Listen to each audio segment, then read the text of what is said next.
involved in the Right to Food campaign, and the guy from the CW.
Should I say take your seats?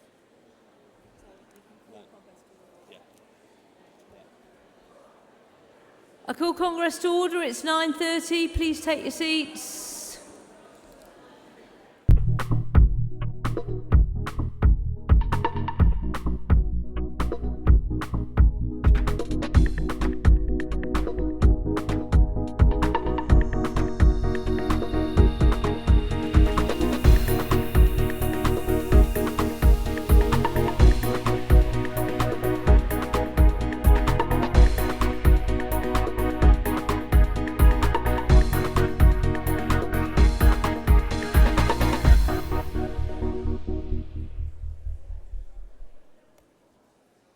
Good morning, Congress. Welcome back to the second day. Thank you to Heather Viro, who has been playing for us so well this morning. Thank you, Heather.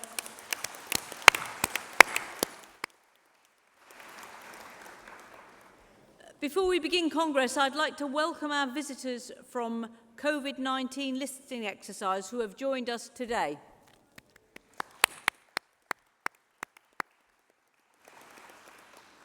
We urge delegates to visit their stand in the exhibition area, where you can meet them and have your own stories recorded, which will then be fed into the inquiry.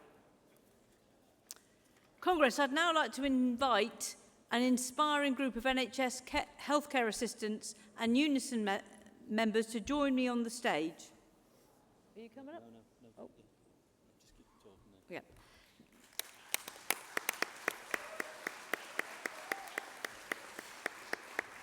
This group of health workers are members of Unison's Tameside Health and Wirral Health branches. Last year, hundreds of healthcare assistants in Tameside launched a campaign for fair pay and fair treatment. And this year, their colleagues at hospitals in the Wirral have joined their campaign. In fact, they are on strike today. Solidarity.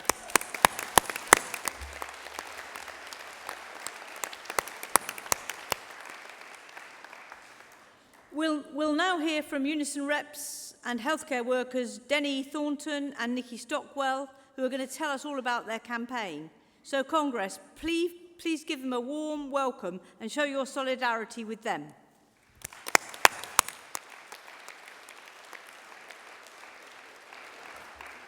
Good morning, Congress. My name's Denny Thornton, and it's my first time at TUC Congress.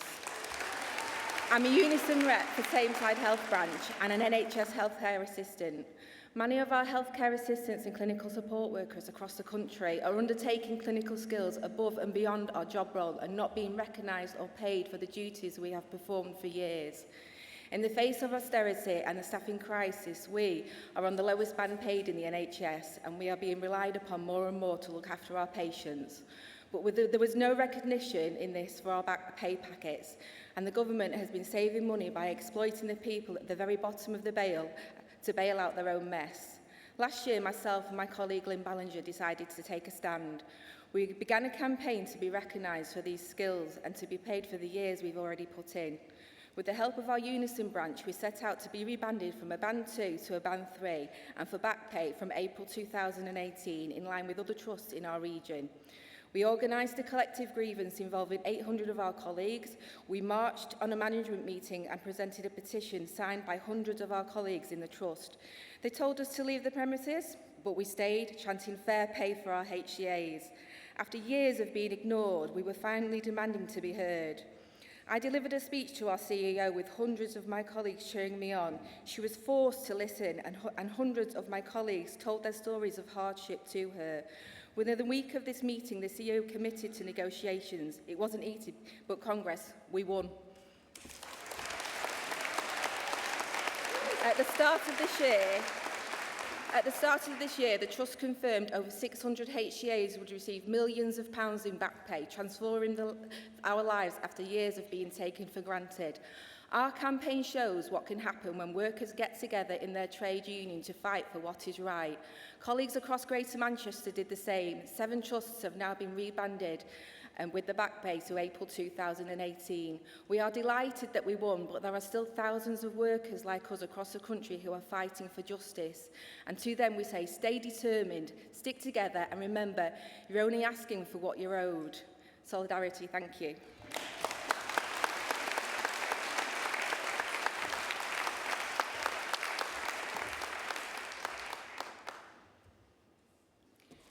Good morning. My name is Nikki Stockwell. I'm a clinical support worker at Wirral University Teaching Hospitals, and I have come here from our picket line as we fight for pay justice. I've worked at the Trust for years and witnessed how mine and my colleagues' responsibilities have grown and grown, taking bloods, conducting urinalysis and ECG observations. Some have been doing these duties for over a decade without being paid for it. Without us performing these duties above our pay band, the hospital simply wouldn't function, and the people of the Wirral would not have an NHS to rely on. Inspired by people like Denny and others, we began our campaign to fight for justice, grievances, protests and marches, but our trust board simply wouldn't listen. We are just asking for what our colleagues in the region have got, rebanding and back pay to 2018. But Janelle Holmes, our CEO, and her mates on the board seem determined to make an example out of us. For this reason, last week we became the first workers in the country to go on strike on this issue. Management have said that we're stubborn, that we won't compromise because we've rejected 2 of their offers. But Congress, back pay to April 2018 is the compromise. We won't accept anything less. Last week, doctors at the Trust settled on a deal that included back pay. There is no limit on how far back for them. Some deals go back 20 years. We congratulate them on that. But when it comes to the lowest paid in the Trust, they think they can mess us about, that they can force us into a deal that's less than we deserve. But we say to the Trust, we are going nowhere. We will strike again and again until you pay us what we're owed. This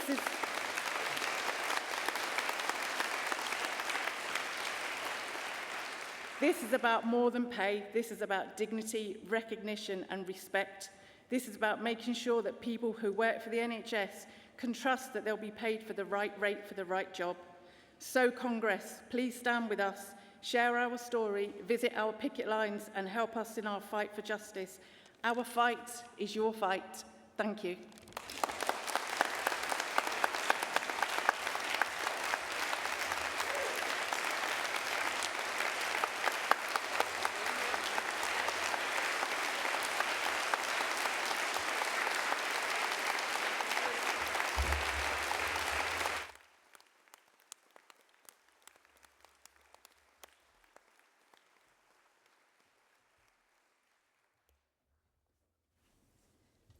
Thank you all so much for coming, and obviously we wish you solidarity and success in your dispute. Congress, before I take next business, I'd like to notify you that motion 57 on clarity, safety and fairness in associate practitioner roles from the HCSA has been withdrawn. Congress will continue with section 4 of the General Council report, Winning a Better Future for Working People, the section on public services from page 46. Can I remind speakers to scan their badge before they get on the stage and the importance of keeping to time so we can get through the business of Congress. I call Composite 16, Working Hours and Burnout. The General Council support the motion to be moved by the Royal College of Midwives, seconded by the Royal College of Podiatry and supported by CSP. RCM?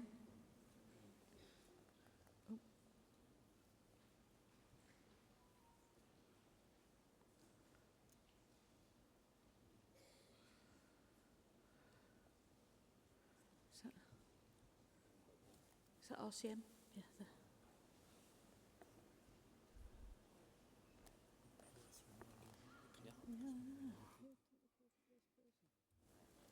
Please, Delegate. Yeah.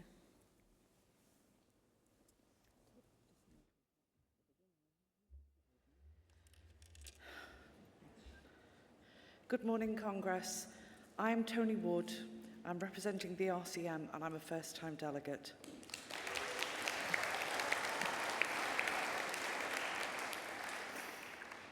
I would like to give you a picture of how it feels to be a midwife in 2023. I'm a community midwife and a workplace rep for the RCM, and I would echo yesterday's statement made by Suzanne Tyler that our midwifery service is in crisis. We have a shortage of around 2,500 full-time midwives, and this has existed for over a decade.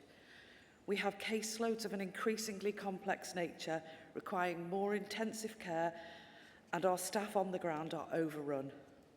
The NHS spends 2.8% of its budget on maternity services, and this has fallen year on year to its current rate of 2.3%. We need more investment. Midwifery is a job that I have done for nearly 33 years, and I have never seen the service as stretched as it currently is. I have loved my profession, and it is hugely rewarding and fulfilling. However, by its very nature, it can be unpredictable, And when a woman is about to have her baby, we cannot just leave because the clock dictates it's the end of our shift. We have all stayed and wanted to stay. Our employers know this and they exploit it. 89% of respondents to an RCM survey had worked additional hours, with a quarter working 5 or more unpaid hours a week. If this is extrapolated over the whole of the midwifery workforce in England, that adds up to 100,000 extra unpaid hours. This cannot go on. Midwives and MSWs are propping up the NHS with unpaid hours. The goodwill of staff has been abused for years. They know we won't leave when someone needs care, and it's often at the expense of your own family and health. It's emotional blackmail. I'm a community midwife and I've worked on community for most of my career. We provide an on-call service for women who choose to have their babies at home. This is something that we all love doing. However, we are increasingly being asked to use on-calls to cover the hospital when acuity requires it. This might mean that we've worked all day, got home, prepping dinner and get called into the unit to cover. We call this escalation. We normally do around 3 hours, and then the next person is called if the acuity still requires it. 3 hours doesn't sound too much, but you have to remember that we have to drive there and drive home, so in actual fact it can be as much as 5 hours. And if it's your clinic the next day and there's no one to cover, you attend. This is forced overtime. It's detrimental to the health, safety and well-being of our members, and it can be unsafe. It's nearly impossible to take compensatory rest. The impact on safe care cannot be underestimated. A flash survey by the RCM showed 87% of respondents did not feel their work area was safely staffed, and 59% of midwives said they'd seen errors or near-miss incidences. Inquiries into maternity services all highlight staffing pressures, and we have to address the shortage. To address the shortage, we need to tackle retention. We have to be able to keep our dedicated workforce. Please support this motion.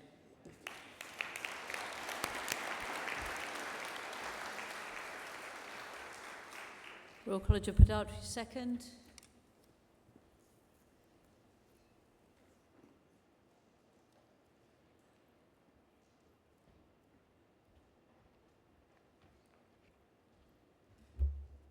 Good morning, everyone. President, Congress, Anwar Ali from the Royal College of Podiatry.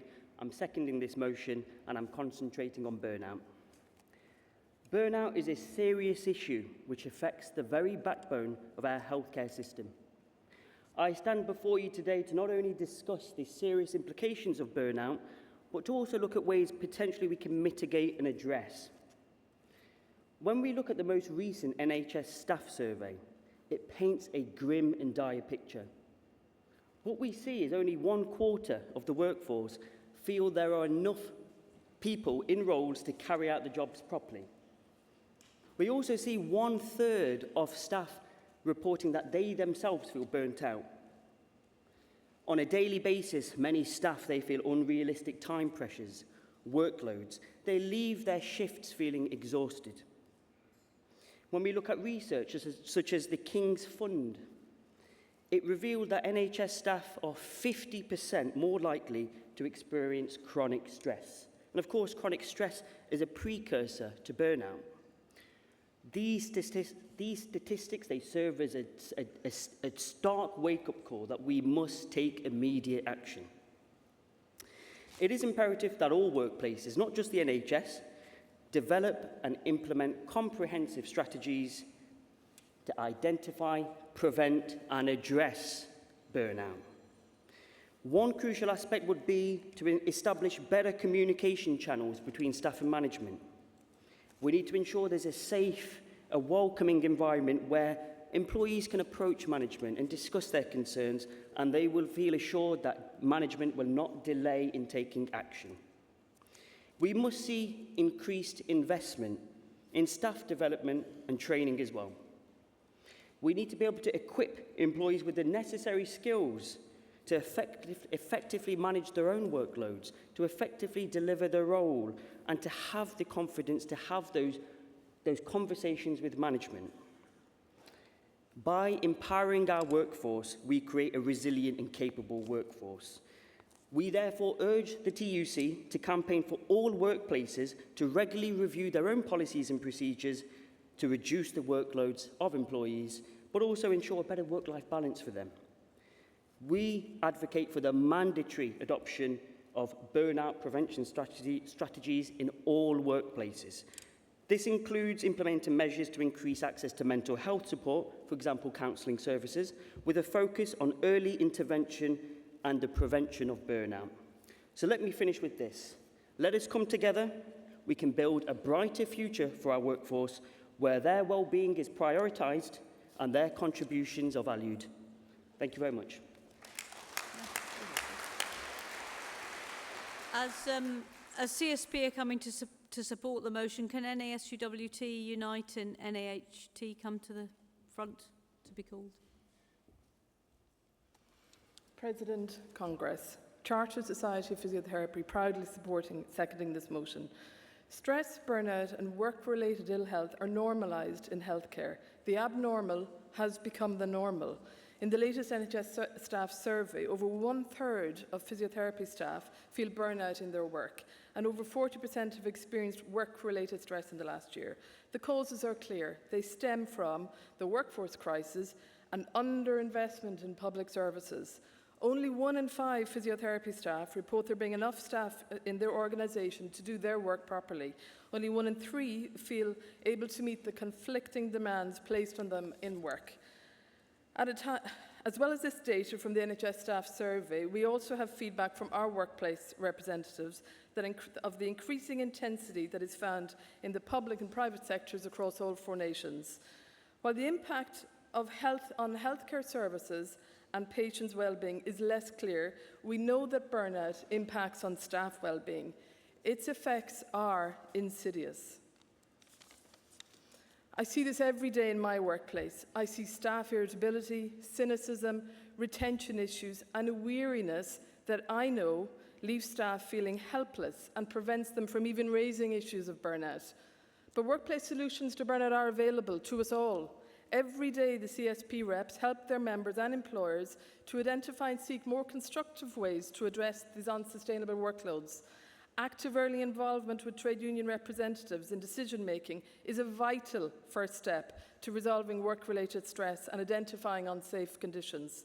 Solutions such as adequate breaks, ensuring adequate breaks, a space to take these breaks, or ensuring that staff have enough time in work to complete patient notes all help to alleviate pressures and could improve morale and job satisfaction. But for safety reps,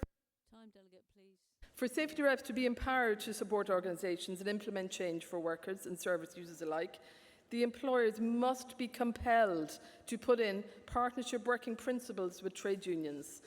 They must make clear top-level commitments. Could you finish, please, Delegate? Yeah. A positive and constructive approach to trade union negotiations. Do not allow our staff to burn out. Our staff deserve this, the public deserve this. Congress, please support this motion.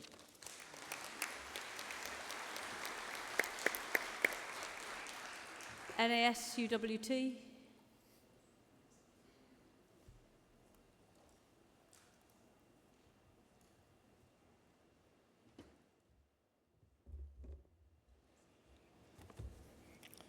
Ruth Duncan, NASUWT, the Teachers Union, supporting Composite 16. Chair, conference. I started my teaching career with a contract that outlined clear and manageable expectations. Then, a little bit of goodwill slipped in. Then, my goodwill was seen as additional expectations. These expectations, once goodwill, built up and became unsustainable. I tried to pull back, but the pattern was set, and so was my guilt when I tried to do less. Sound familiar? In extreme situations, to reset, we have to leave our chosen school, or worse still, our profession. I learnt too late, but I started to pull back. I started to leave on time. Guilt set in, but I did it. I used my contractual time for planning, preparation and assessment effectively and took no schoolwork home. Guilt set in, but I did it. I constantly brought workload concerns to my head of department. There was no change. Workload continued to increase, and eventually my guilt subsided. I'm currently suffering from burnout. I left a school that was graded outstanding but had no work-life balance for teachers. I left with a large number of colleagues. They knew that the only way to pull back and to avoid further burnout was to leave the school and to reset elsewhere. It's time for a limit. What is most concerning is that I'm not alone. Our recent survey about workload highlights that 59% of teachers state that their workload has increased significantly. 46 hours are worked in a typical midterm week, and 14 hours are worked outside of the school day in a typical midterm week. From next Monday, NASUWT members across England will be taking action short of strike action instructions, which will inevitably reduce workload issues for teachers and ultimately impact positively on recruitment and retention. It's time for a limit. Teachers are entitled to a work-life balance, and we must have a loud voice in every workplace. We need to call out excessive workload issues. We have been forced to pursue industrial action and to ensure that we do not burn out but can flourish because we are taking care of our health and well-being. Most importantly, we need to be able to focus fully on the work that we choose to do, to teach. It's time for a limit. No more burnout. Please support this composite. Thank you.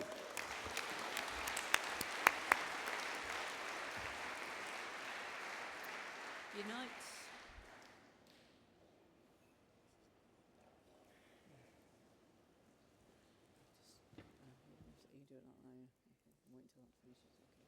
President, Congress, good morning.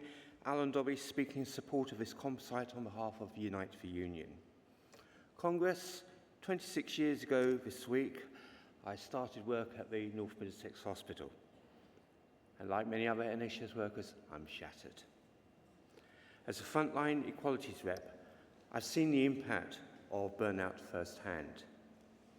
I've seen what it does to health workers and what it means for our patients. Take ambulance drivers. Research shows that over half face burnout, brought on by excessive work and dwindling support. Response times that cannot be made. Queuing for hours outside of hospitals. Meal breaks becoming a thing of the past. The treadmill of never-ending shifts. It's a brutal process of being devalued and dehumanized, with drivers considered little more than just dots on a screen. Congress, the human toll is all too real. I can think of no worse indictment than the fact that ambulance drivers are now considered a high-risk group for suicide in health literature. Congress, this abuse of our health workers obviously has an impact on patients. Ambulance crews who cannot get to patients quickly and are left without backup when they need it. Mental health nurses stretched beyond their abilities to provide basic patient care.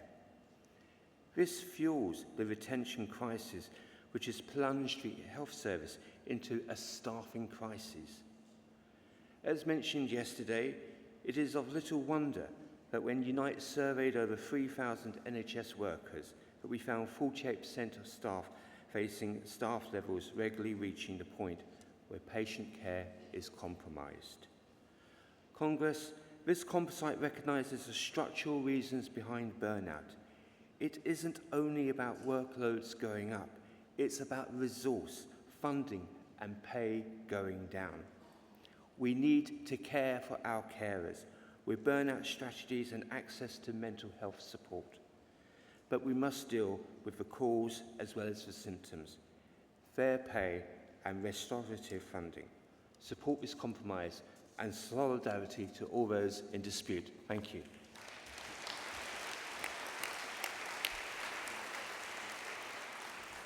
Thank you, delegates. Composite 16 is before you. Will all those in favour please show? Put your hands down. All those against? That is carried. Moving on to motion 54, NHS is in crisis, to be moved by BDA, seconded by Royal College of Podiatrists. The General Counsel support the motion.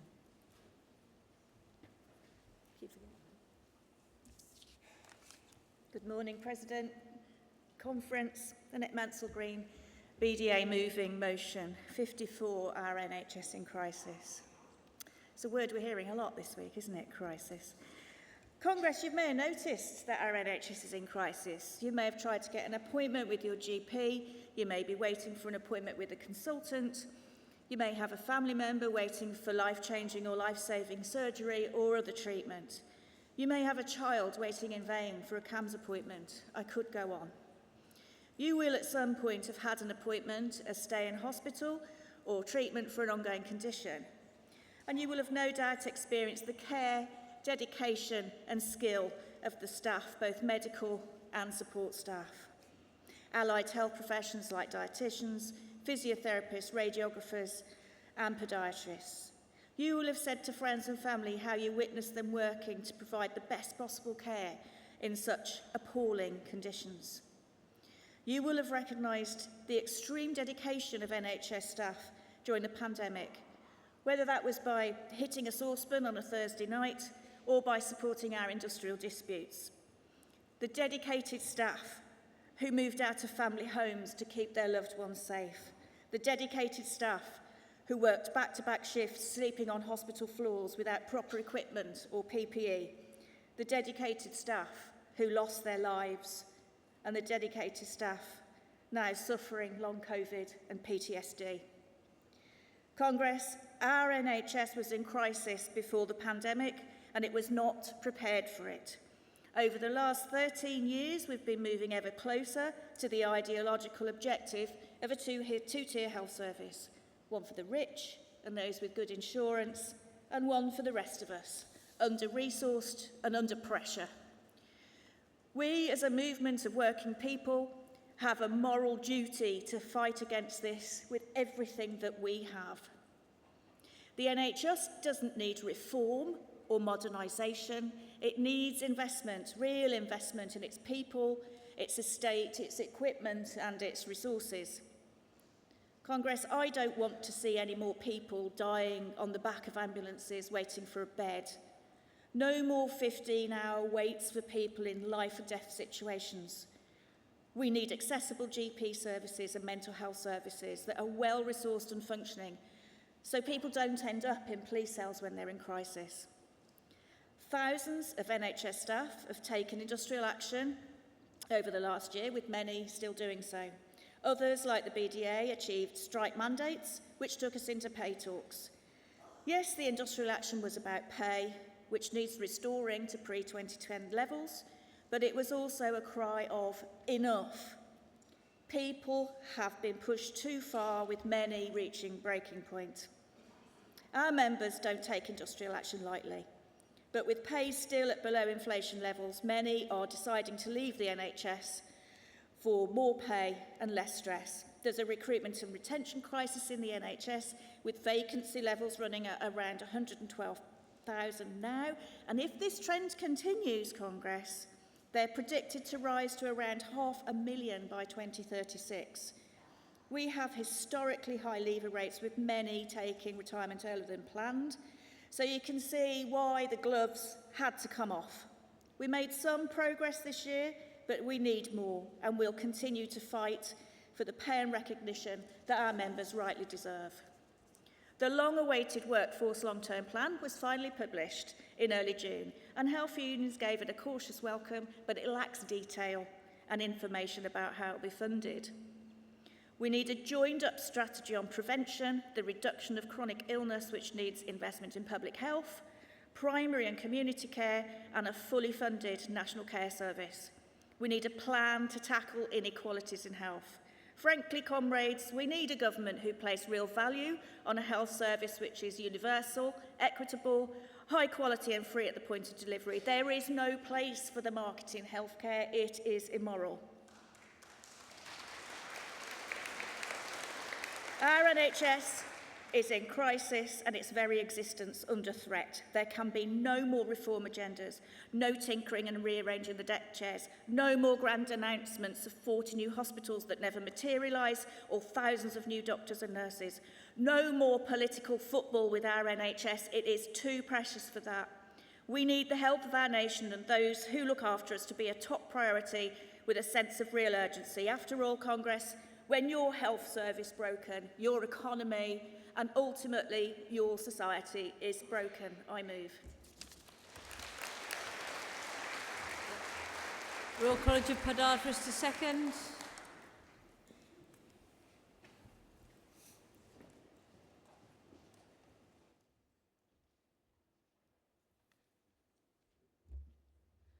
Hi again, everyone.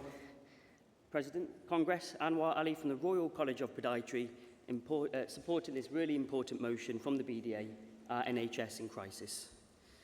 The NHS is a pillar of our society, and it's currently grappling with immense challenges which threaten its very ability to provide the quality care which our citizens and patients deserve. It is crucial that we shed light on matters like this, but also work together to find sustainable solutions as well. First and foremost, we must acknowledge the incredible dedication of our NHS staff. We have doctors, nurses, paramedics, dietitians, podiatrists, so many countless frontline healthcare workers that have sacrificed their own well-being to care for others. They have faced unprecedented pressures, stretched resources, exhausting workloads, yet they have persevered, and for that we owe them our deepest gratitude. We cannot ignore the systematic issues which plague our NHS. Years of underfunding, budget cuts, staff shortages, they have pushed our NHS to the brink. Waiting times, they've skyrocketed. That puts patients' lives at risk unnecessarily. Essential services have been cut, or at least strained massively, and the morale of our healthcare workers is understandably dwindling. This crisis isn't a mere concept, an abstract concept. It is a reality which affects millions of people. So in light of these challenges, we must demand action from the government. Adequate funding is the lifeline of any healthcare service, and it is time we had a substantial investment in the NHS. We need increased resources to address the staffing crisis, to provide the necessary training and support, and to ensure that our hospitals and clinics, they have the equipment and the facilities they need to deliver effective care. Our NHS should be driven by patient care, not by profit margins. We must protect the NHS and ensure it remains publicly funded and publicly provided service, accessible to all, regardless of your socio-economic background. Furthermore, we must recognise the importance of prevention by investing in preventative measures, such as access to mental health support. We can alleviate the strain on our hospitals and improve the overall well-being of the population. It is time to shift focus from a reactive approach. We must take a proactive one, and one that prioritises early intervention. We advocate for the long-term sustainability and improvement of the NHS, not just for ourselves, but for future generations. Thank you.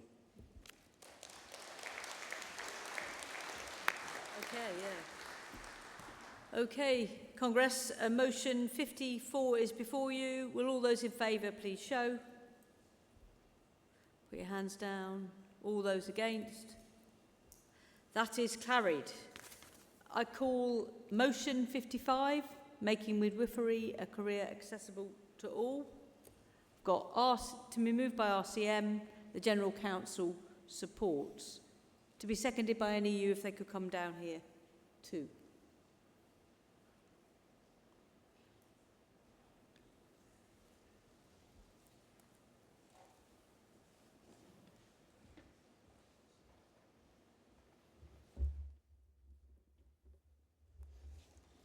President, Congress, Keely Barrett, Royal College of Midwives, moving motion 55, making midwifery a career accessible to all. So making midwifery the career accessible to all, what does that mean in reality? Well, firstly, it means understanding the current midwifery and maternity workforce picture. Currently in England alone, we are at least 2,500 midwives short. And only 7% of midwives who responded to the NHS staff survey in 2022 said that there were enough staff in their organisations in order to deliver effective care.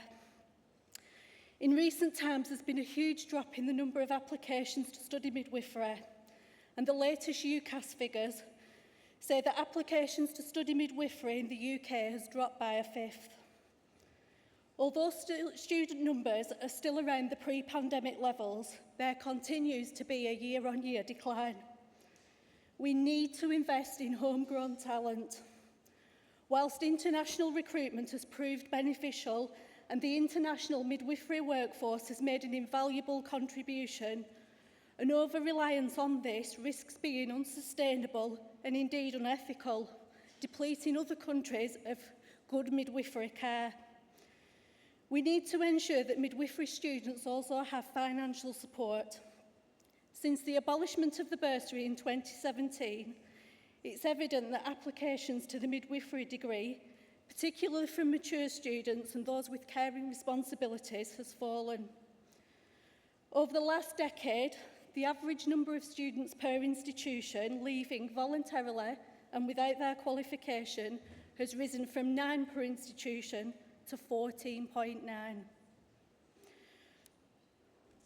While there are many reasons for student attrition, the number of students leaving highlights the need for support services such as academic and placement accommodation, as well as mental health counselling. But financial aid would help to attract and to keep student midwives on courses. So this is where midwifery apprenticeships could fit in.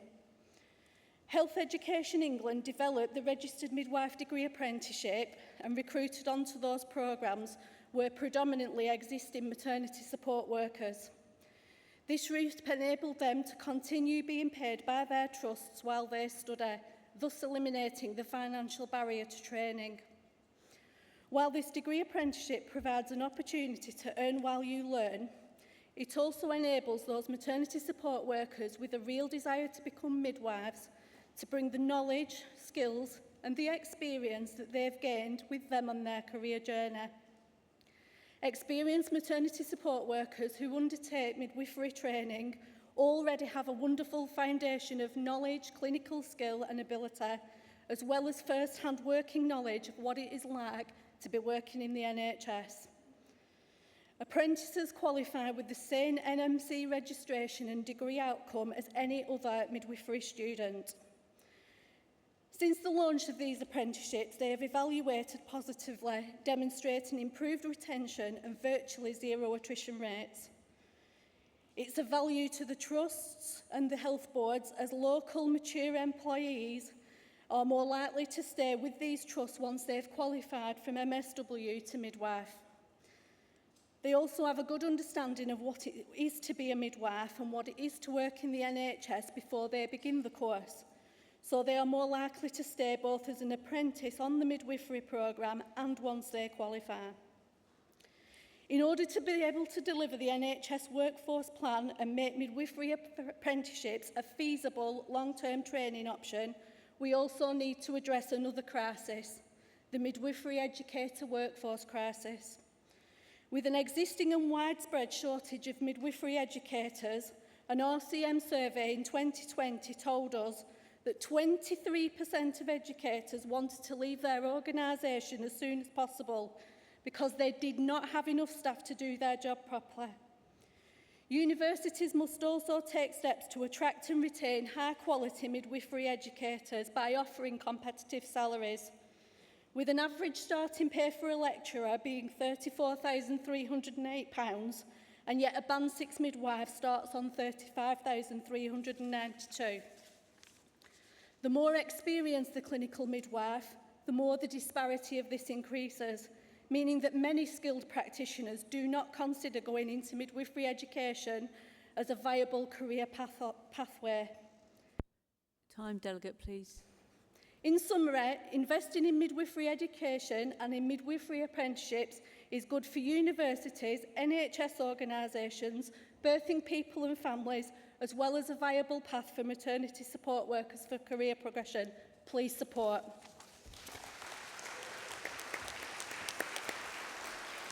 Any you?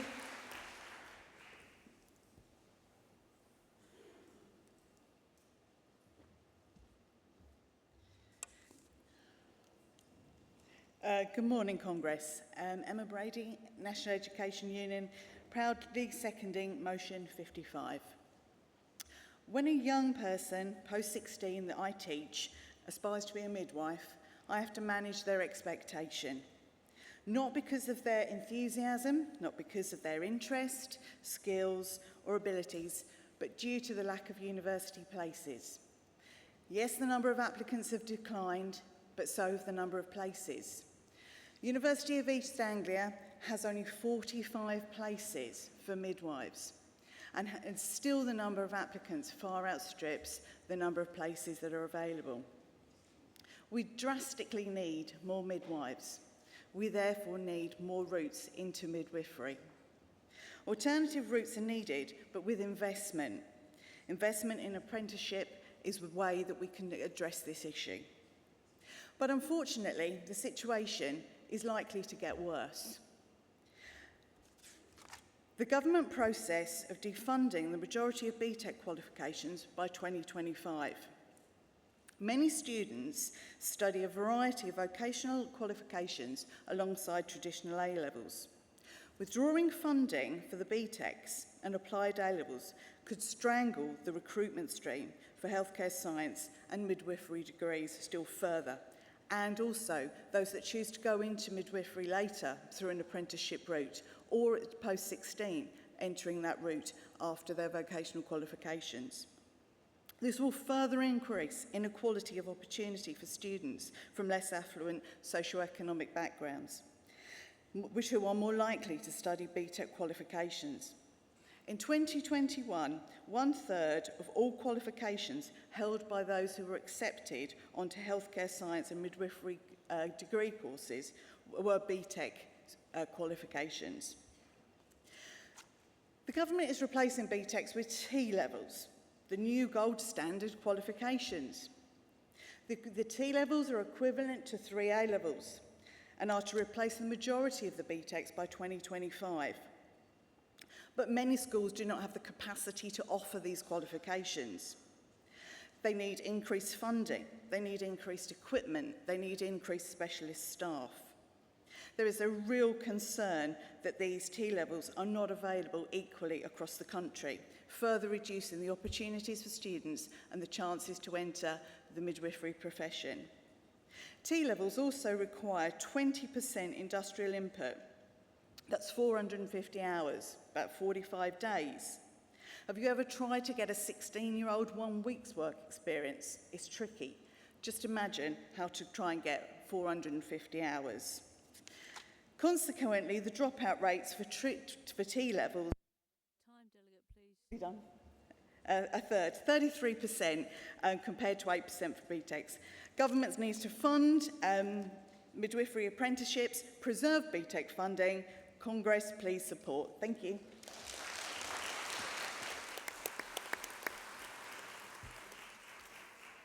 Congress, motion 55 is before you. Will all those in favour please show? Put your hands down. All those against? That is carried. Motion 56, measures to increase medical students. Can HCSA and Unite come down to the front here? The General Council support the motion, and I'll call Christina McAnee to explain the position on behalf of the GC once it's been moved and seconded. Mover is HCSA.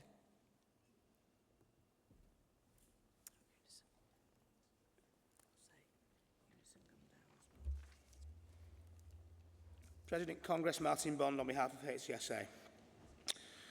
We represent doctors in the HCSA at every grade, including medical students. The medical profession has been calling out for investment in the workforce for decades. Our junior doctors are currently in dispute over pay and will soon be balloting senior doctors. The resentment our members feel about a decade of pay cuts goes hand in hand with being asked to do even more every day to cover for unfilled vacancies. We welcome the publication of the NHS Workforce Plan in June of this year. It's worth noting this is the first ever plan of its kind. The NHS has been in existence for 75 years without such a plan, and that goes some way to explaining the mess we're in. Unfilled vacancies, inadequate systems for measuring staffing gaps, and very little future planning happens on a daily basis. The end result is a workforce that's burnt out, run down, and ready to walk. Congress, a service cannot and must not be run on overtime. Goodwill only goes so far, as we've seen in the rail industry recently. New measures cited to boost the medical workforce include shortened medical degrees, medical internships, and the apprenticeship model. These initiatives have laudable intentions, but they need serious thought and serious planning. We deserve more than manifesto pledges and gimmicks. Patient safety must be the key. Such schemes cannot be rushed through. They must be implemented carefully. Unions have to be involved at every step.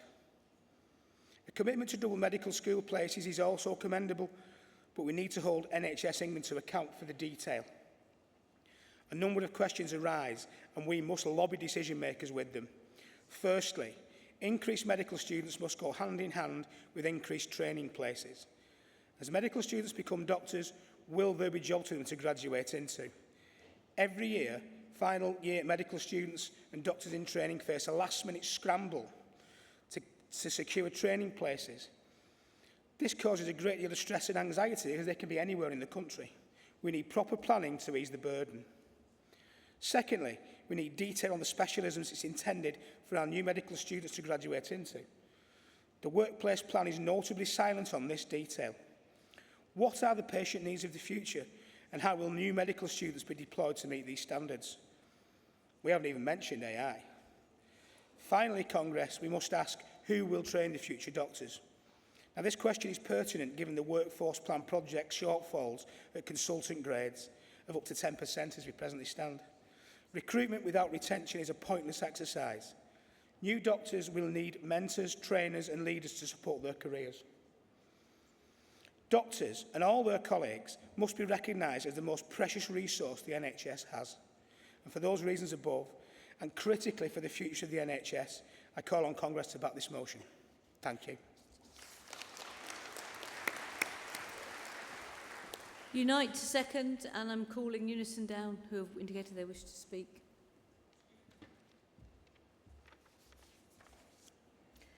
Sarah Carpenter, seconding this motion on behalf of Unite the Union. Congress, as our health service buckles in the face of chronic overwork, burnout and the crisis of staffing levels, doctors in Unite will of course welcome commitments to double medical school places. But how does a commitment turn into a reality? Does the government close its eyes and wish really hard? Or perhaps they should have detailed plans about training places and retaining senior doctors to support that education before they even think about raising student numbers? Should they, maybe, have a clear understanding of the shortage specialties, including general practice, and where to direct these extra professionals? To paraphrase a great comedian, the government are saying some of the right words, but not necessarily in the right order. The quality of that training is such a cause for concern. Away from health, we have seen the growth of apprenticeships, which often aren't worthy of that name. The complete lack of detail in the NHS workforce plan means we have no reason to be confident that new and untested internships or apprenticeships will be any better. It is alarming that the new internships will fast-track students into hospitals, cutting down the current 5- or 6-year medical degree, which is already considered fast-paced. Our health members need reinforcements, and they need them now. Yet we cannot, we must not, plug the staffing gaps with undertrained and underprepared students who are rushed onto those front lines. They deserve better, and we, as patients, deserve better. Everyone working in healthcare has a duty to put patients first and to protect their safety. This motion calls on us to join health workers as they stand up for patient safety, and we should not think twice about doing just that. So, Congress, I urge you to support this motion.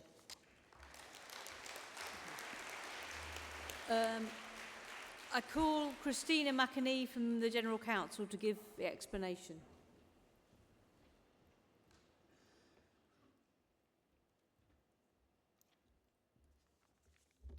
President, Congress, Christina McAnee, speaking on behalf of the General Council. The General Council supports this motion with this explanation. The motion expresses concern about the introduction of new routes into medicine, such as internships and apprenticeships. However, new initiatives like this are in line with the broader TUC policy on widening participation and access. The General Council is clear that these must be properly regulated, backed up by adequate funding, and a plan to ensure there is the requisite amount of skilled educators with time and resources to provide high-quality training. Thank you, President. Thank you, Christina. Unison.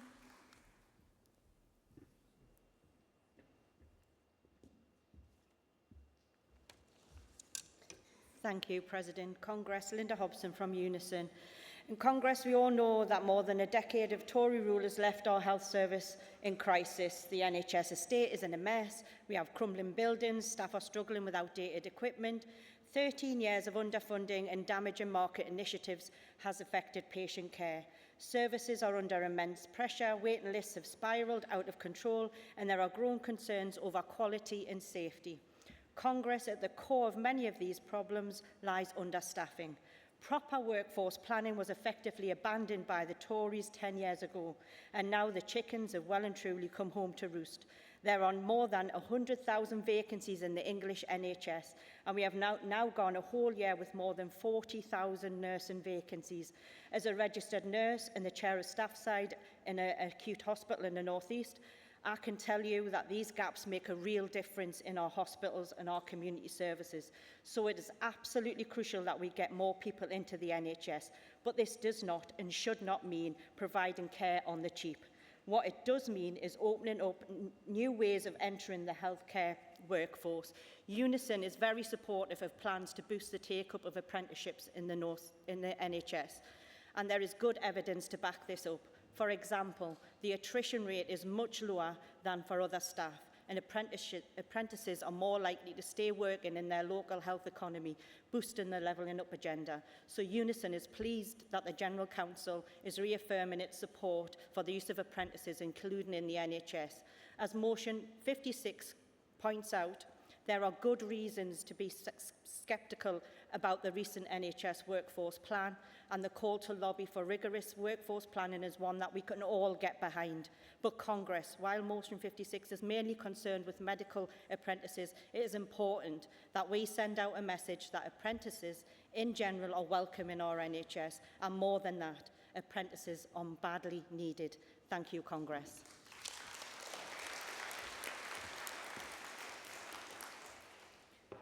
Congress, motion 56 is before you. Will all those in favour please show?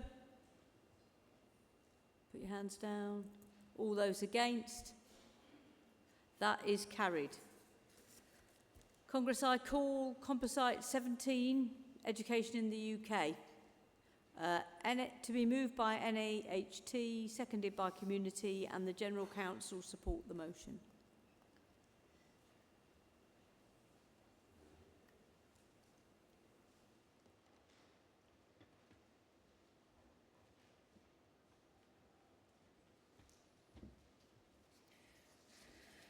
Good morning, Congress. Judy Stott, NAHT, pleased to move Composite 17.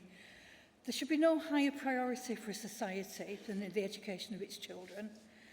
But actually, over the last decade, we've seen nothing short of, at best, casual indifference, and at worst, outright contempt from government when it comes to our schools. We've become used to Prime Ministers making impassioned speeches about the importance of education, only for their warm words to be quickly betrayed by their actions. The pandemic provided us with the perfect example of this. We were promised that no stone would be left unturned in the efforts to help children recover their lost learning. But when the government's own recovery czar put forward his plan, it was immediately rejected as being far too expensive. What value does it put on education when billions of pounds can be squandered on unusable PPE, but schools have to make do with a fraction of what they need? If this government really cared about education, as it claims to, why has it implemented an almost unprecedented 13-year freeze in funding? Why is it overseeing one of the biggest recruitment and retention crises we have ever faced? And why has it allowed our schools to fall into a state of utter disrepair? There can be no better illustration of the neglect shown towards education over the last decade than the events of the last few weeks. We now live in a country where school leaders are having to close their schools because we cannot trust that the roofs won't fall in. How has it come to this? Well, sadly, we know only too well how we've arrived in this situation. This was not unforeseeable. It did not come out of the blue. It is the inevitable consequence of the decisions taken by government over the last 13 years. There's a wonderful line in the American TV programme, The West Wing, where one of the characters says to the president, "Education is a silver bullet. Education is everything. We don't need little changes. We need gigantic, monumental changes. Schools should be palaces." But what do we have here in the UK? Children being taught not in palaces, but in porter cabins and sheds. We desperately need a government that is prepared to match our ambition for children, that will give us the tools and resources we need to deliver the education that this generation of children so desperately need and deserve. We call on all political parties to start valuing education and the teaching profession once again, and to make education central to their manifesto commitments. Education really is the closest thing we have to a silver bullet, and we need a government that believes that just as much as we do. Please support Composite 17. Thank you. To be seconded by Community, and NEU, IES and NASUWT have indicated they wish to speak. Melinda Standring, Community Union, Education Sector. Very pleased to be seconding this composite motion on education today. My first time speaking at Congress. Congress, as we have already heard, we face a crisis. The foundation of our education system is crumbling away. I'm not speaking of the unsafe concrete crumbling away in many of our state school buildings. I'm speaking about our teachers. Those who commit themselves to the service for all of us, raising and teaching the next generation all across this country, the real foundation of our education system. Undervalued, underpaid, overworked and overlooked. Yet another symptom of a Tory government which has failed to invest in education and which has run out of the ideas and energy needed to govern. In 2019, they pledged to drive down unnecessary workload pressures and to lift the burden placed on teachers. Nearly 5 years later, where are we? More than half of our teachers feel their workload is unacceptable. 2/3 of our teachers spend the majority of their time on work other than teaching. And 1 in 5 teachers report working an average week of over 60 hours, the equivalent of 5 12-hour days every week. Congress, our teachers face an unmanageable workload and many are burning out. Our education system is being held together by the goodwill and extra commitment of teaching staff. But continuing like this isn't an option. It's damaging the health of our teachers and the prospects of our children and students. The government's own report shows that the majority of teachers feel that their work negatively impacts their mental health. This isn't sustainable. Congress, it isn't right. Last year, nearly 10% of the entire teaching workforce in state schools chose to resign. 40,000 teachers gone. And right now, currently, around a quarter of all teaching staff say they're considering leaving the profession in the next 12 months. Congress, we haven't faced a recruitment and retention crisis this bad since the 1940s. That's why this motion calls on us to work in partnership together. If we want our children and students to do well, if we want our country to do well, we need to invest in our teachers and our support staff, supporting our teachers and young people.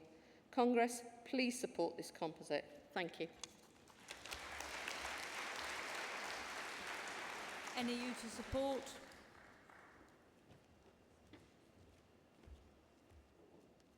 Congress President Niamh Sweeney, National Education Union.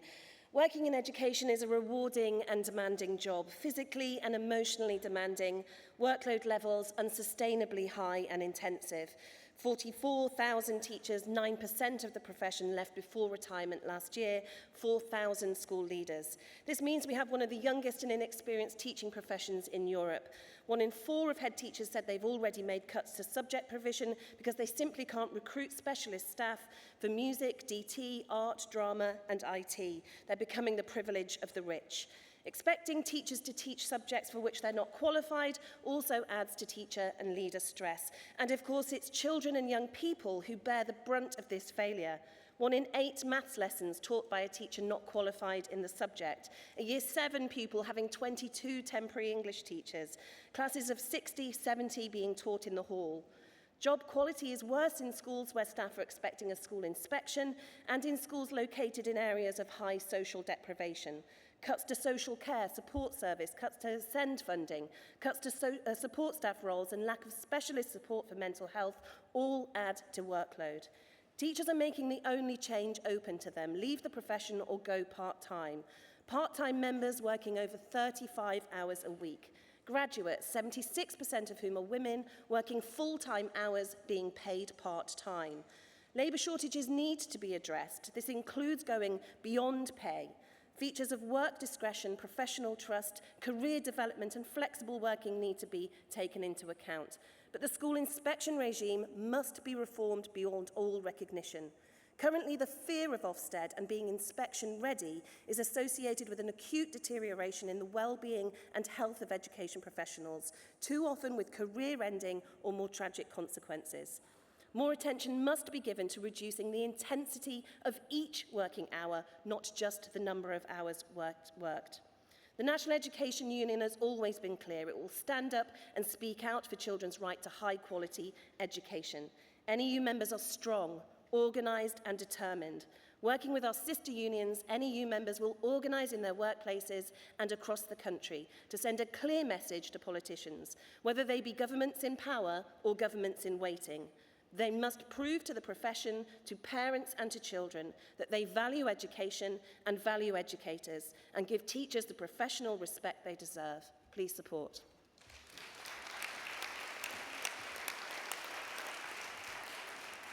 EIS to support.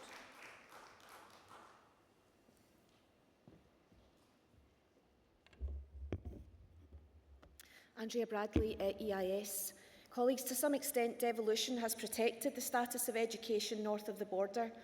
We've been pretty successful at getting education into political party manifestos, at least. When former First Minister Nicola Sturgeon took office, she declared education her top priority and asked to be judged on her record on closing the poverty-related attainment gap. A double-edged sword for the teaching profession. On the one hand, her declaration signalled the importance of education to the government. On the other, it set us up for a tough, sometimes dirty, game of political football that teachers and kids could never win. Before Ms Sturgeon stood down as FM earlier this year, the EIS was clear that her government was falling short on her promise. Teachers led by the EIS were forced to take the first strike action on pay since the Thatcher era. But just as we won against Thatcher, we fought hard and won a 14.6% cumulative pay rise after sustained and targeted strike action by our members. And since then, we've not stood still. Our new Stand Up for Quality Education campaign is designed to leverage greater spending on education, to reduce teacher workload, properly fund additional support needs provision, and tackle violent, aggressive and distressed behaviour by young people in our schools. Because while our government goes on underspending on education, teachers go on and on overworking, massively subsidising our education system with unpaid work. Right now, the vast majority of teachers in Scotland are working the equivalent of a day a week beyond their contracted hours every single week. The Scottish Government promised the electorate a reduction in teachers' class contact time, and at best, they're dragging their heels on that promise.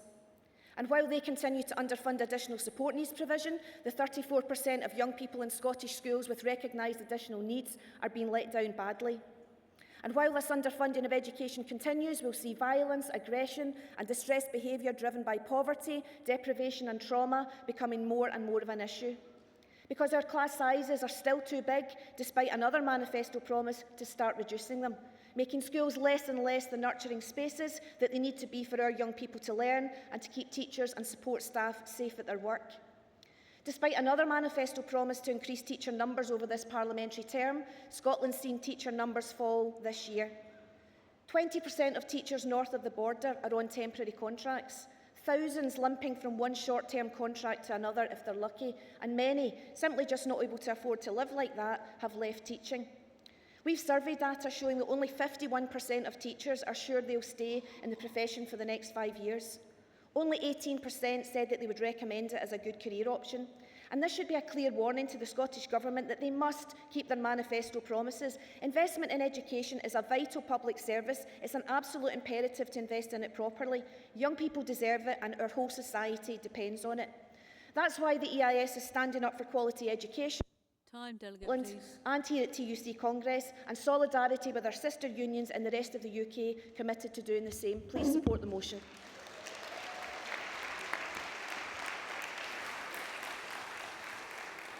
NAS UWT to support, and I will be calling UCU, who have indicated they wish to speak. Thank you. Rashida Din, Senior Vice President, the NAS UWT, the Teachers Union, speaking in support of Composite 17 and pleased to see the amendment incorporated. We thank community and NAHT for bringing this motion. We must move forward, not by asking, but by action. We must support industrial action and campaigning by affiliates to secure a national contractual limit on working time for teachers and head teachers. We have cracks in our school ceilings, cracks in our education system, cracks in our public services, all due to undervalued, underfunded public services. This cannot continue.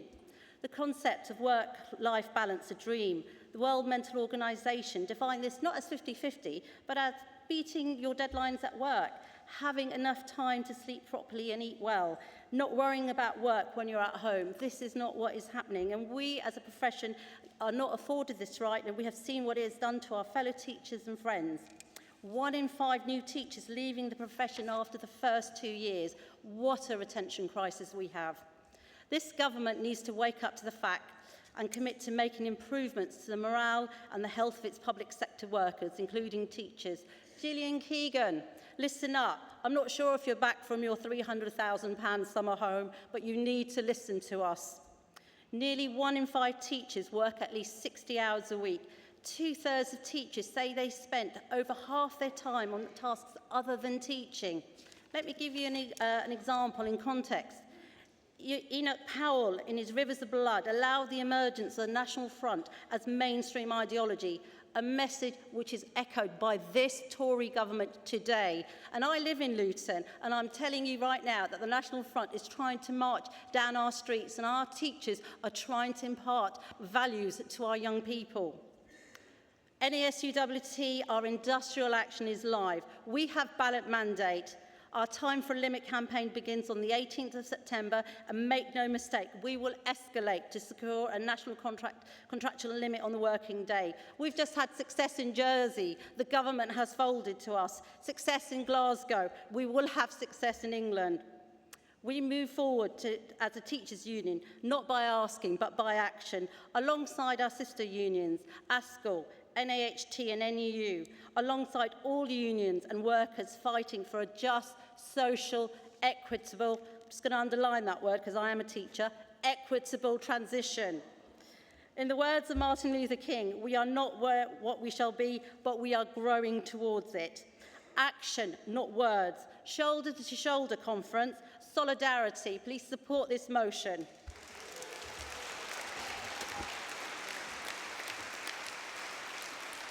UCU.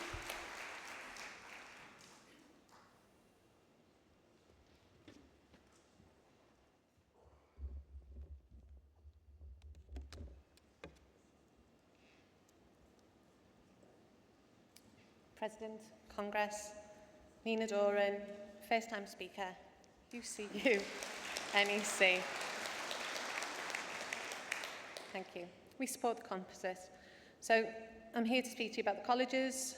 We've heard so far of all the devastating impacts on our public sector, on our jobs, our services, our infrastructures. So, unfortunately, like yours, the situation in FE colleges has been absolutely wretched. A few examples of the cuts. In a decade, the sector has seen 25,000 job cuts. There's been a 30% cut in pay and cuts to over 1 million adult education places. You see, in FE, they don't just come for pay, they don't just come for jobs, they come for both. Now, it's a historical scandal, and in Liverpool, they didn't just stop at pay, and they didn't just stop at jobs, they also came for our terms and our contracts too.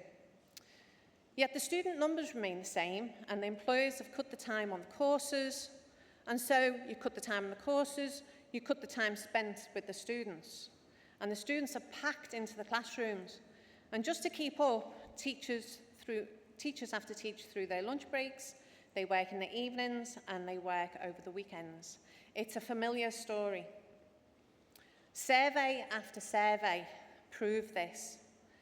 The other big threat is to the standards of our education, and what you and I may have experienced a few decades ago is being diminished, and it's your kids, your grandkids, and adults returning to education that will receive a weakened quality of education. But going to college tells a story, and it's a powerful story of turning your life around. It's a story for young people and adults of returning to learn, of courage to start something new, of ambition, of hope, and adults finally fulfilling their dreams, and young people moving on to their journey. And it's those dreams and those journeys that are under threat. But as other delegates have said, the Tories don't send their kids to colleges, do they? It's the communities, it's the working classes. So we need to kick out the capitalists that are in our colleges. They are running colleges like their own personal fiefdoms, while principals' pay has rocketed. Sorry, CEO pays have rocketed. When they sit across the table from the unions, decrying the policy and the funding, and then they sit on reserves unashamedly. Yes, we all know fair education is vital to rebuilding the economy. We know that they're ensuring the knowledge and the skills of the future. So where are we in our fight back?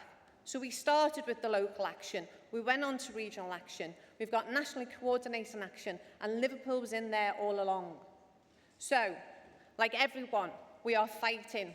Everyone. It's infectious across our sectors because we're all striking at the same time.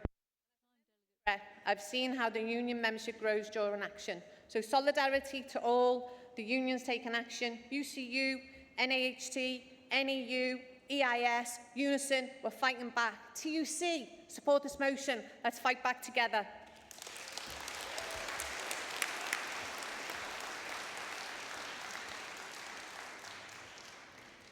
Congress, Composite 17 is before you. Will all those in favour please show? Put your hands down. All those against? That is carried. I call paragraph number 4.4 and Composite 18, Education Support Services. The General Council support the motion to be moved by NAHT, seconded by AEP.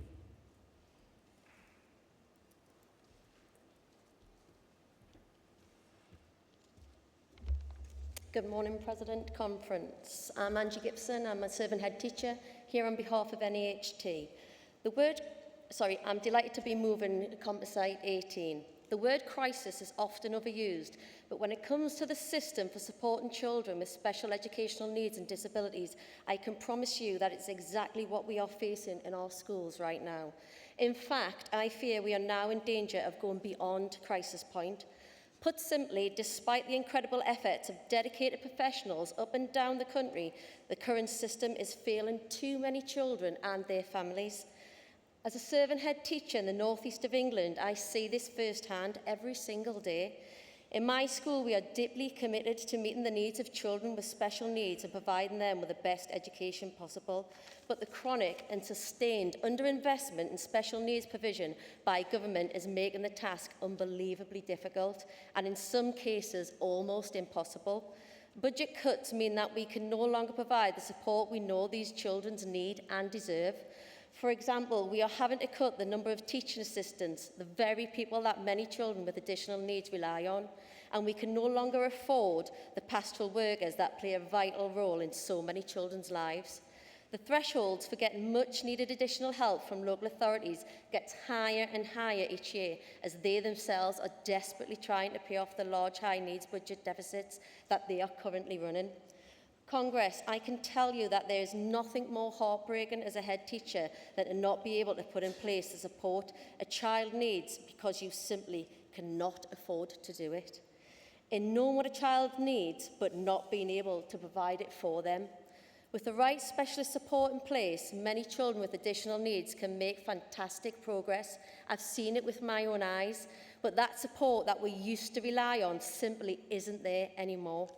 Waiting lists for over a year for speech and language therapy have become the norm, and educational psychologists are almost impossible to find. This is creating an increasingly inequitable system where parents that can afford it are forced to pay for private specialists, whilst the other children are simply left to sit on a waiting list. It's simply not good enough. The government has recently released a new SEND improvement plan, and whilst it contains lofty ambitions and even some sensible ideas, it comes without a single additional pound in extra funding. Without a firm commitment to a properly needs-led system with sufficient funding, it is hard to see this latest plan being the solution we so desperately need. The government says it will take time for its latest plan to have an impact. Well, I'm here to tell you that we don't have that time, and nor do any of the children that we serve. Congress, if a government is to be judged by how it treats the most vulnerable in society, then it is clear to me that this government is failing and has been failing for some time. Our schools deserve better, and more importantly, children with special needs and disabilities deserve better. Please support Composite 18. Thank you.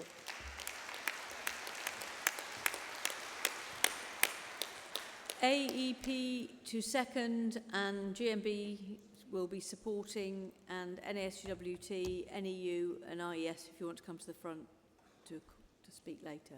Yeah, AEP? Yeah, thank you.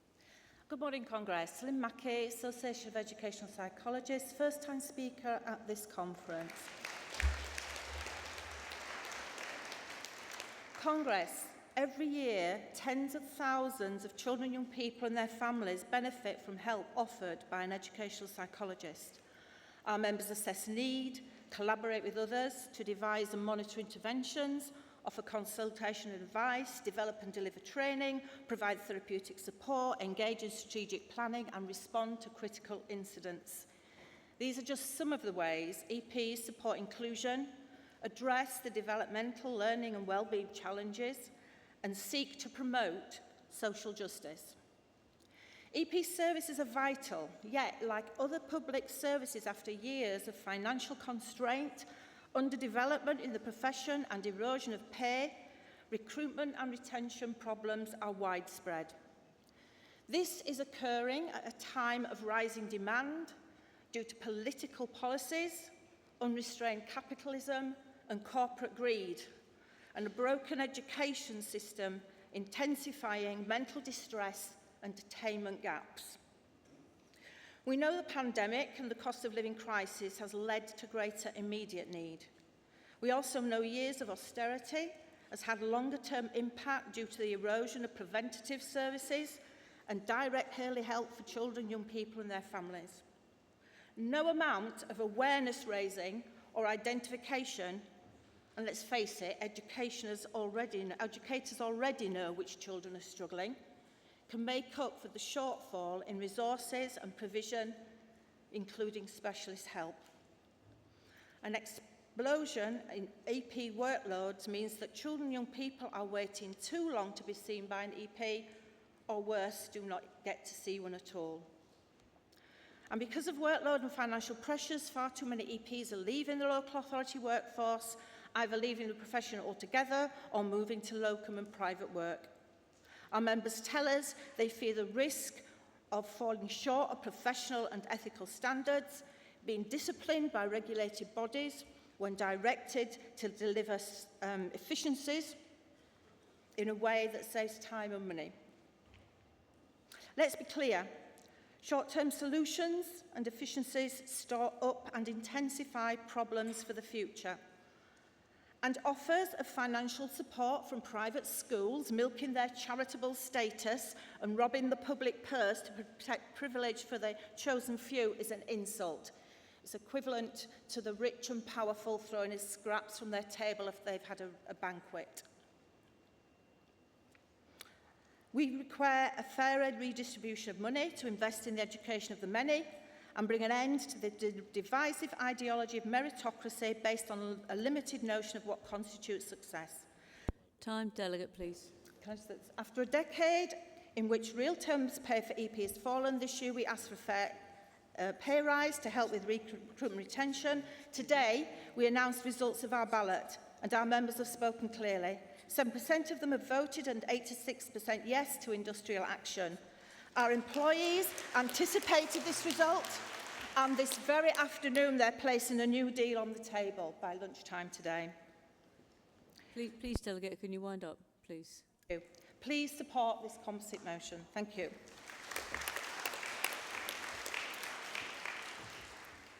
GMB to support.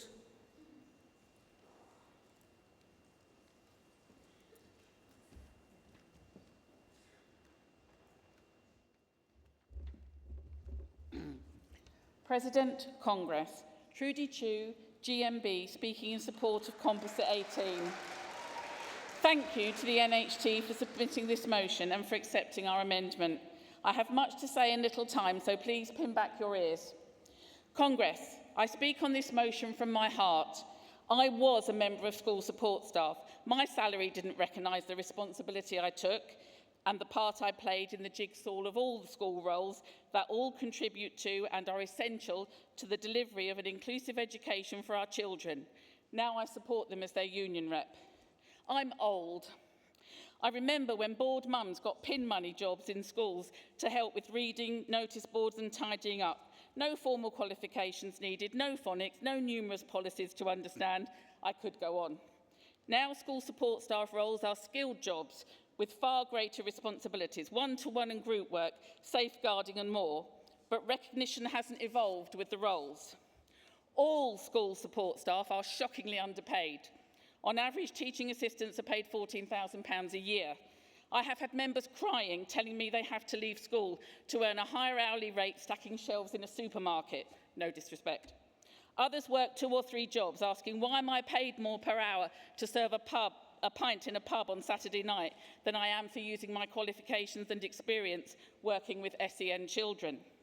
2/3 of GMB's members in schools say that they cannot afford basic necessities for their own families, and 40% say that they had or would be using a food bank.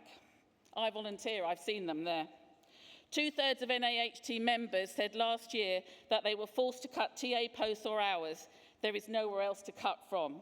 Congress, the SEND system is in crisis. Criteria to obtain individual child-specific funding for SEN support has become harder and harder to satisfy. Did you know that 96% of local authority EHCP awards are overturned at tribunal? In addition, schools' notional SEN budgets are increasingly having to be used towards necessities like energy. The needs and numbers of SEN children in mainstream schools have increased, and behaviours are more challenging than ever before. Head teachers tell us that they can't fill their support staff vacancies. If we don't act, the future may be a teacher in class with 30 children of hugely varied abilities and no one else. You can work out the impact of this on the children, the teachers and the outcomes. School support staff are the hidden professionals of our education system. They are essential to the delivery of an inclusive education. GMB is proud, and I am hugely proud, to represent them. Congress, it's time that all education workers are valued appropriately and get the recognition they deserve. Chocolates from parents at Christmas is lovely, but it doesn't pay the gas bill. Please support this motion.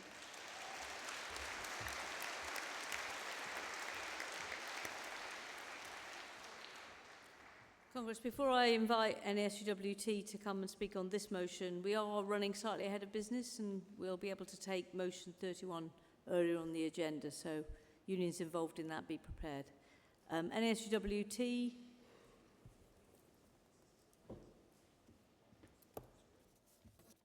Morning, Conference. Harold Gurdon, National Executive Member for Staffordshire and Stoke-on-Trent, NSUWT, the Teachers' Union. The NSUWT welcomes any meaningful discussions around special education needs and disability. We recognise how important it is to provide the right framework for high-quality training, focus monitoring and reporting. It is important that it is clear and transparent and follows the code of practice, which is the statutory guidance which public bodies must heed in undertaking their functions. The NSUWT believes that all SENCOs should have sufficient time and support to enable them to undertake their roles and responsibilities. The Big Question 2023 carried out on behalf of the NSUWT found that 96.42% of those questioned said that pupils that they teach have mental health challenges. Only 10.96% agreed that appropriate support is available to help them address their mental health issues.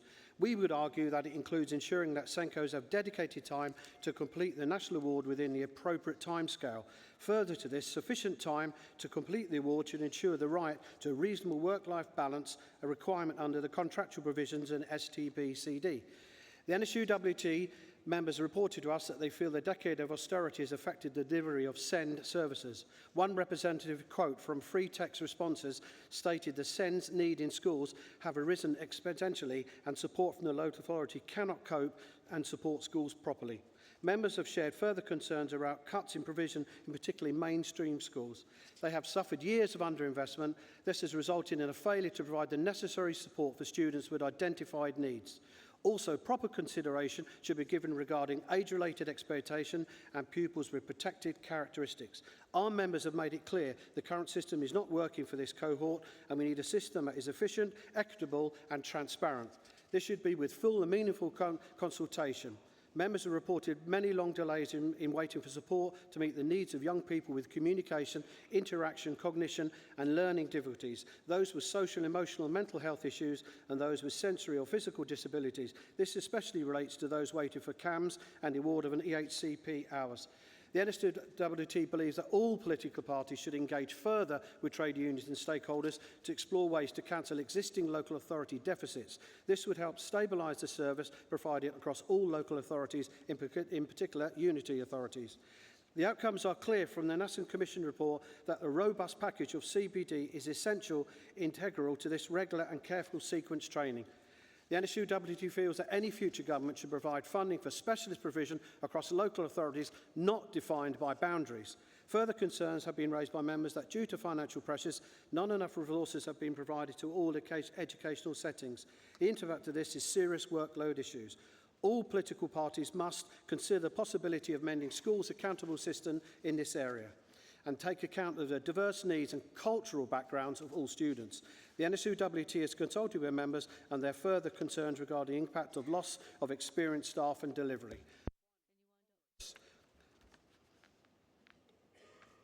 Congress calls on the political parties and to help rebuild the crucial support systems that support children and families. Please support this composite motion.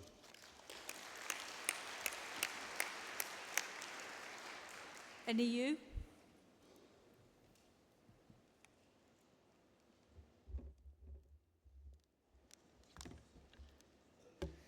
President, Congress, Louise Atkinson, the National Education Union, speaking in support of this composite motion. The first line of this motion says, Congress is concerned about the impact on children of austerity, the pandemic and the cost of living crisis.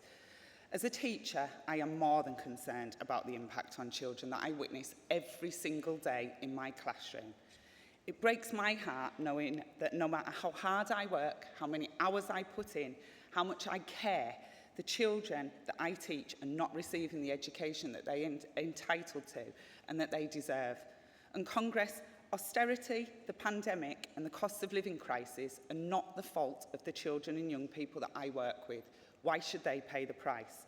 And it is always those children who need a great education the most that suffer the most. In my last class of 34 amazing children, there were 6 that I as a professional felt that needed some additional support. Yet I could not get an educational psychologist in the classroom for more than 10 minutes, and I had the support of a teaching assistant for just 2 hours a week. No matter how hard I worked, every day I felt that I failed those kids. Congress, I didn't fail those kids. The 12 years of chronic underfunding and a complete disregard for education exerted by this pernicious Tory government failed those children.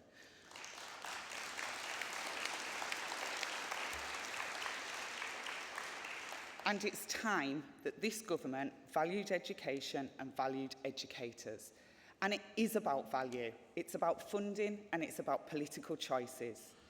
I have sat in meetings with representatives from the Department of Education discussing the recent SEND action plan, which, as the motion says, contains some good things.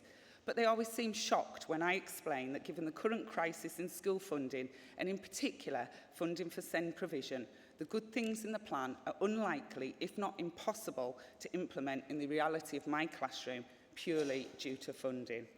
The crisis is real and it is really impacting children and young people every day. Yet we heard news yesterday that this disgusting government have signed a £19.5 million contract with a consultancy firm, Newton Europe, to design and develop the Delivering Better Value in SEND programme, which seeks to support 55 councils to reduce their SEND budgets, aiming for a 20% cut in new educational healthcare plans. I say to this government, stop spending money on consulting how to make further cuts. Stop starving education of funding. Spend money on children and young people, spend money on education, and provide us with the resources that we as educators who desperately care need to provide educational opportunities for all pupils. Please support this important motion.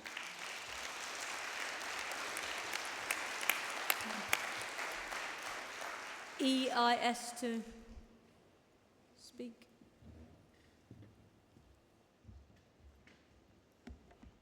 President, Congress, Andrew Bamford, EIS, speaking in support of Composite 18. So today you are already hearing from many of my colleagues and sister trade unions in education throughout Britain talking about issues that are facing our members and our young people in schools.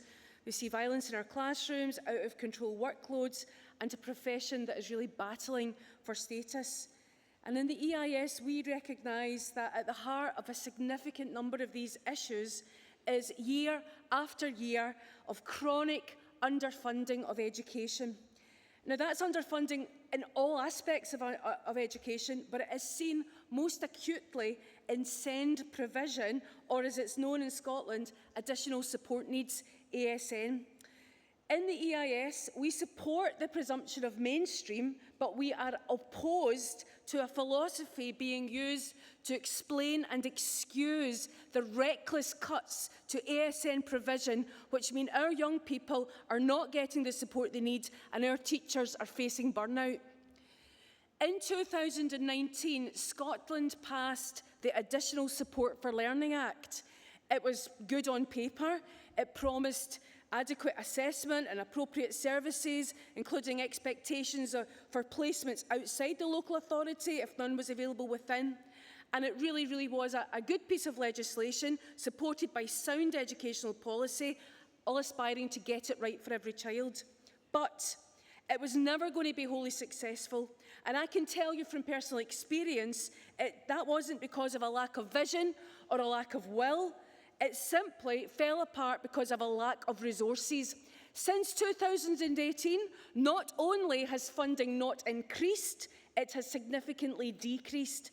In Scotland, the number of primary teachers with a general ASN role, for example, has reduced by 70% since 2008.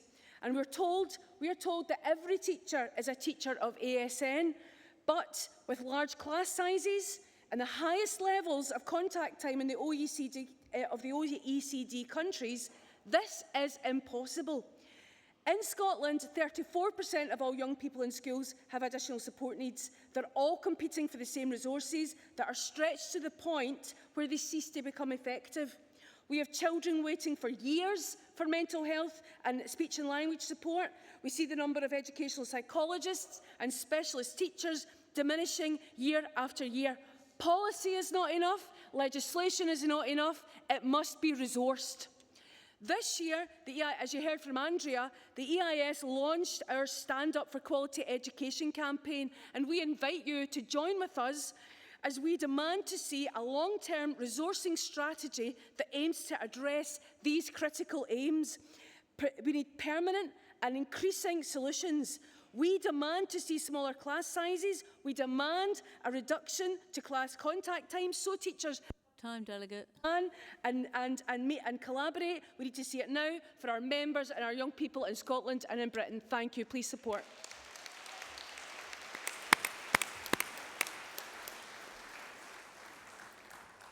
Congress Composite 18 is before you. Will all those in favour please show?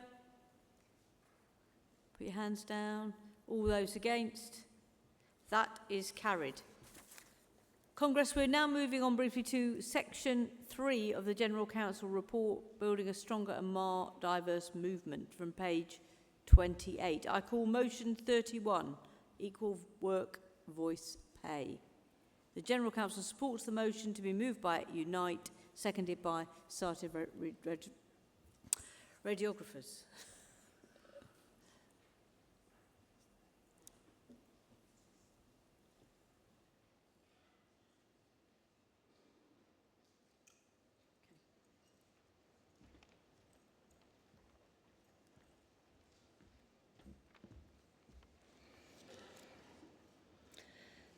Angela Duerden, pronouns she, her, moving motion 31 for Unite the Union.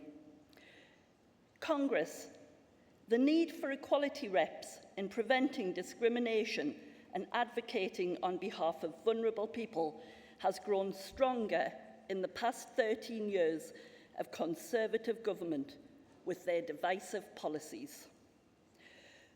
Not only has this government attacked trade unions, they've also severely cut funding for sister frontline organisations who work to prevent and tackle discrimination. This is one reason why, despite many years of equality legislation and an increasingly diverse workforce, significant inequalities persist in Britain's workplaces. That's only one reason, and let's face it, there's a growing list. We've seen a huge gap in the employment rate between working-age disabled people and non-disabled people. We've seen a significant gender pay gap, especially for women working part-time. We see young black men facing double the unemployment rate of young white men. And while we celebrate legal advances for same-sex relationships, we see that LGBT+ workers are more than twice as likely to report being bullied or discriminated against their heterosexual colleagues. Congress, where a union is recognised and where that union can influence decision-making on equality issues through negotiation, equal opportunity policies are far more likely to be put into practice, monitored, and produce better results. The vital contribution of equality reps is to make sure equality is properly recognised as an industrial issue, from pay to working hours, redundancies, and restructuring. Equality reps help to ensure issues of discrimination and harassment are identified sooner, and they make sure actions taken at a collective level to prevent discrimination arising in the first place. While we recognise the importance of equality reps, our task is to make sure employers recognise them too and provide all appropriate facilities to do the job. That recognition will only be won by developing an organising strategy in our workplaces to win recognition agreements, which include provision for reps to table equality issues for collective bargaining at every level. That means equalities issues being recognised as an issue to be negotiated collectively, not shunted off to some fake employee forums. It's important that these agreements properly define constituencies for electing union equality reps, making sure BAEM, women, LGBT+, and disabled reps are elected by and from those constituencies. Congress, we need to consider how our unions can best support frontline equality reps. That could include rule changes to make sure equality reps have the same rights as all reps. That means negotiating guides, education courses, and legal advice. And most importantly, it means proactive organising strategies to win recognition in every workplace. Finally, Congress, equality reps must have full legal protection. That is why any future Labour government must support statutory rights to equality reps when they enter office. But we can't wait. We need to act now as a movement. Support equalities, support our equality reps. Please support this motion. Congress, I move.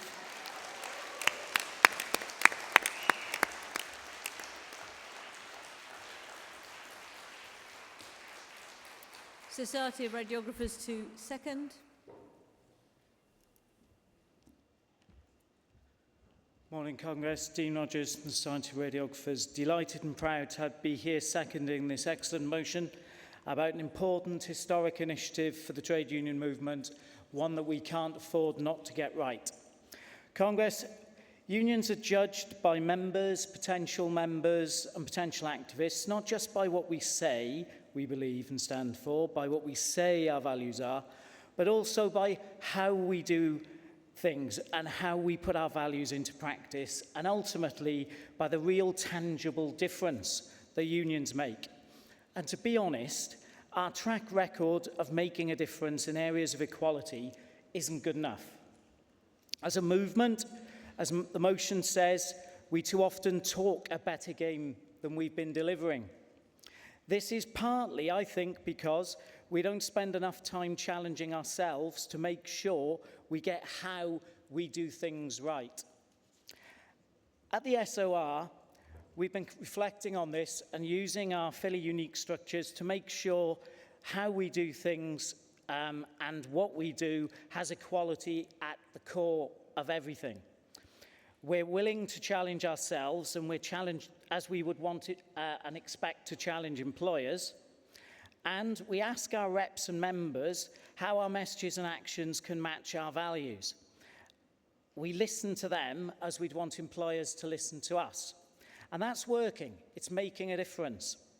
From inviting all students and trainers to come to us and be the safe space if they were worried about examples of sexual harassment and race discrimination in the workplaces, which had a great response earlier this year, to winning ETs against modern slavery practices in private sonography, where they're exploiting international recruits.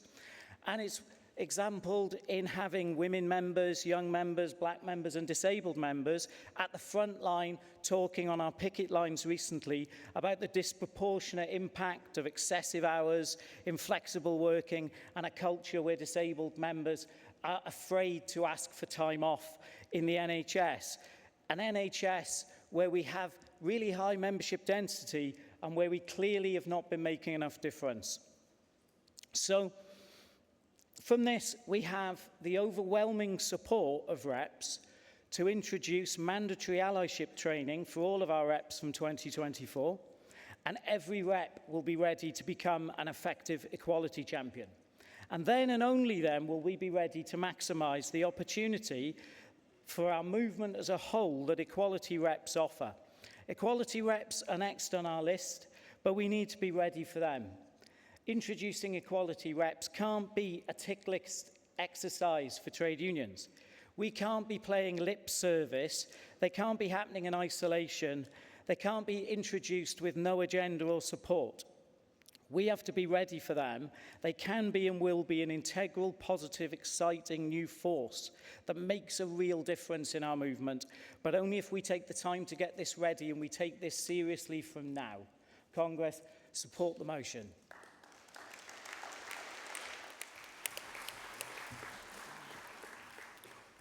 Thank you, delegates. I've had no other indications. Motion 31 is in front of you. All those in favour, please show. Put your hands down. All those against? That is clearly carried. Thank you. Congress, I now invite you to watch a short video before we hear the address from our General Secretary. Are you surprised that the general public seem to be quite supportive of a lot of these strikes? In a way that I think 10, 20, 30 years ago, they wouldn't have been. Why do you think that is? Well, if you agree with me. Yeah, I do agree with you, and I've seen it firsthand on picket lines. Actually, the person who's miscalculated this is being the Prime Minister, because I think he tried to dust off the old sort of unions on one hand, the public on the other. I mean, the key thing is, Ian, our members are the public. Rolling stones in the rap game, not bragging. Lips bigger than Jagger, not sagging. Roll it backwards, I'ma leave it at that. That ain't got nothing to do with it. We need a new deal for working people in this country. And if this government won't deliver that new deal, we're going to make them pay the price for 13 years of their spiteful attacks on working people, 13 years of decimating our public services, reducing our pay and holding down our conditions. Let's vote them out at the next election. It is a huge honour for me to address the big meeting for the first time as General Secretary. And I want to start by sending a message to every dodgy employer, every right-wing commentator that's written off the trade union movement, that's attacked the trade union movement, that's denigrated the trade union movement. Our movement is fighting, our movement is winning, and our movement, brothers and sisters, is back. So it's time to leave you a preview so you too can review what we do. 20 years in this business, how you sell sold, she wins. People bear witness. Thank you for letting us be ourselves. So don't mind me if I repeat myself. These simple lines be good for your health. To keep them crime rhymes on the shelf. Live love life like you just don't care. 5,000 leaders scared.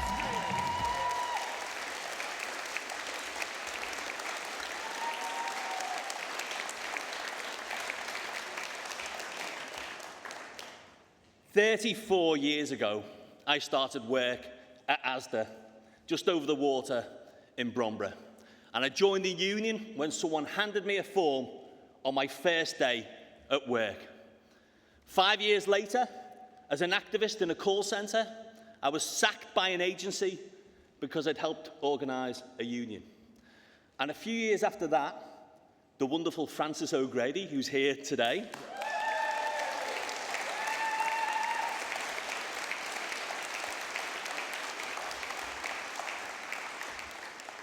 Frances took a chance and gave this gobby activist from Merseyside a place on the TUC Organising Academy.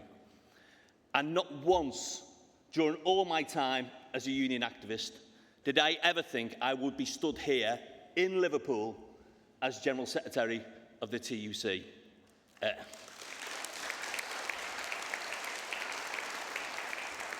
I can't imagine feeling prouder or more humbled than I do right now. Congress, thank you for your support and welcome to Liverpool.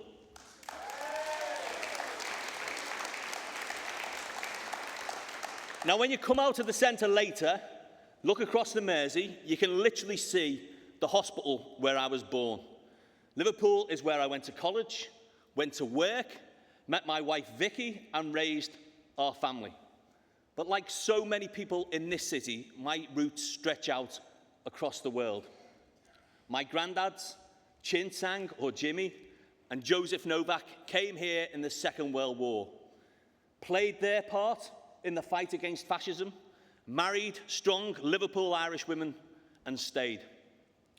Jimmy came from Hong Kong, a cook in the Merchant Navy. And when the war was over, Britain rounded up and deported hundreds of Chinese sailors from this city. Somehow he managed to stay. He married Betty, and they brought up my mum and her 10 sisters and brothers in Liverpool's Chinatown. Grandad Joe was an engineer in the Polish RAF. He married Peggy. They had my dad and his 5 brothers and sisters. Joe spent much of his working life in English Electric on the East Lancs Road, a hard worker, a wonderful dad and granddad, and a man who woke up with night terrors because of what he'd seen during the war. I am proud to be the grandson of immigrants, proud of my family.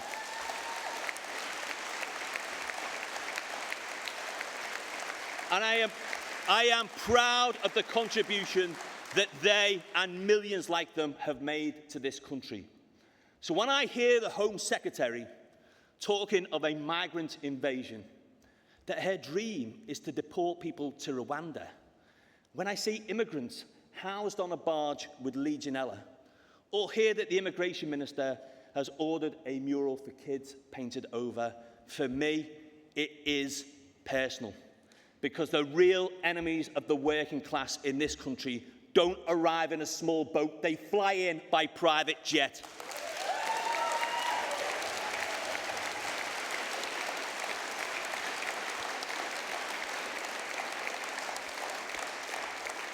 Our movement stands with all working people, wherever they were born, whatever their race, whatever their nationality. Every migrant is my sister, my brother. And this government shames us all, because our country should never turn its back on those fleeing poverty, persecution or war.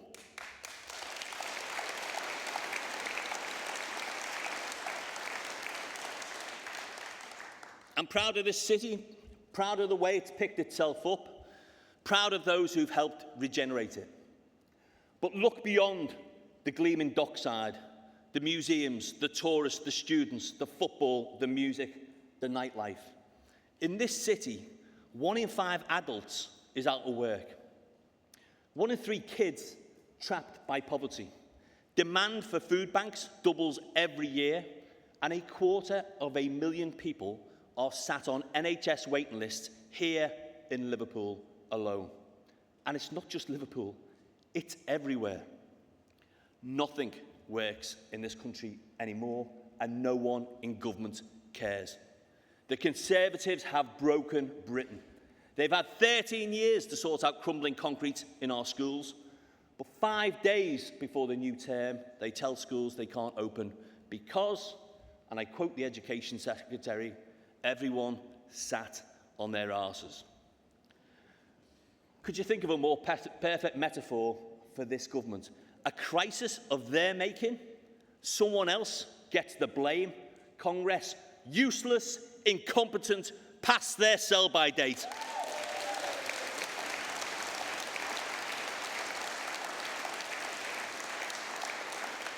And yet this government, they can't keep our rivers clean, they can't run trains on time, can't run a functioning NHS, can find time to attack the right to strike. Congress, the right to strike is fundamental. Without the right to withdraw our labour, workers become disposable, replaceable, exploitable. This new law isn't about preserving services for the public. It's about telling us to get back in our place, don't demand better, sit down, shut up. Well, that is not going to happen, not on our watch.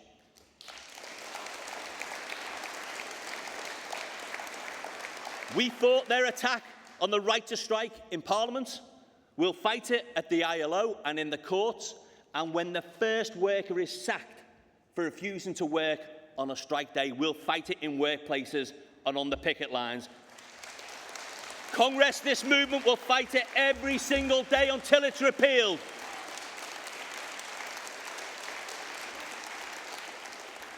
Now, my dad, John, spent most of his working life as a welder. He worked at Camelaird, again, just across the river. If you know that industry, you know this. Sometimes there was work, sometimes there wasn't, and sometimes the only work going was on the other side of the world. But he and my mum, Anne, knew that they were building the chance of a better life for me and my brother John. When we were born in the 70s, there may not have been a lot of money around, but we took the basics for granted. No food banks in every town, no legions of people sleeping on our streets. Jobs, good union jobs, paid good union wages. And families expected that life would be better for their kids than it was for them. That's all we ask for now. Wages that go up, waiting lists that come down, kids that aren't hungry, working people treated with respect, able to go on holiday every summer, to take the kids out, to treat them at Christmas. It shouldn't be too much to ask for, but it's a long way from where we are, and we all know who's to blame. This cabinet of millionaires, disconnected, dysfunctional Congress, disgraceful.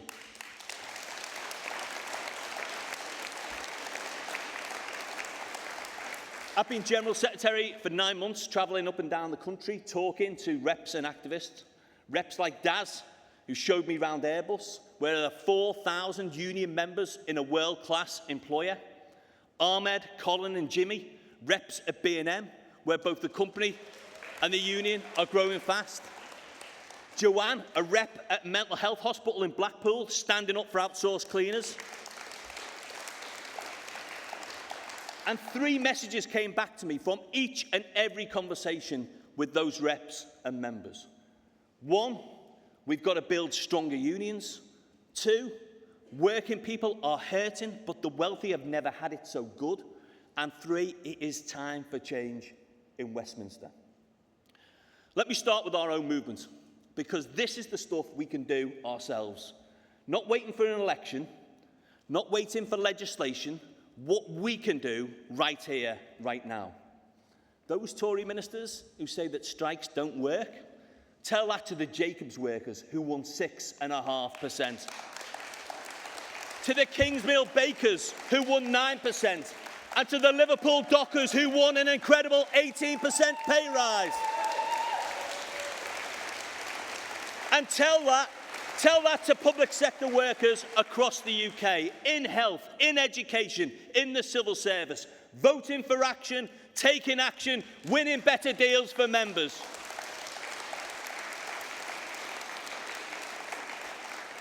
It has been a massive year for unions, but despite the wins, despite the media coverage, despite the new activists, our membership is not growing. So many young workers support our campaigns, but they don't join our unions. All too often, there isn't a union in their workplace. No rep comes over on day one, like they did to me, gets them to sign up.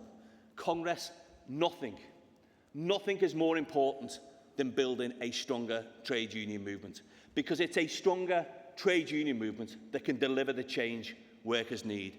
It matters every day in workplaces, and it matters in the face of the big challenges too. Without strong unions, that shift to net zero will see good jobs destroyed and communities ruined. Without strong unions, artificial intelligence, new technology will deliver a digital dividend for the tech giants, but not workers. And without strong unions, workers will never have the power to enforce their rights at work. Now, my job is to head the TUC. I can't recruit members to unions. Only you can do that. But here's what I can do. Reps are the beating heart of our movement. But our reps need to reflect today's working class. So starting today, the TUC will train at least 500 new black activists each and every year.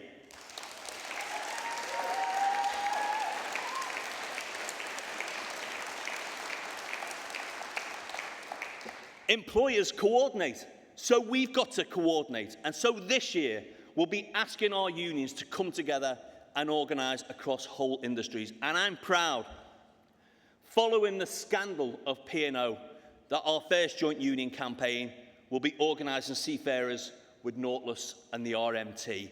No more P&Os.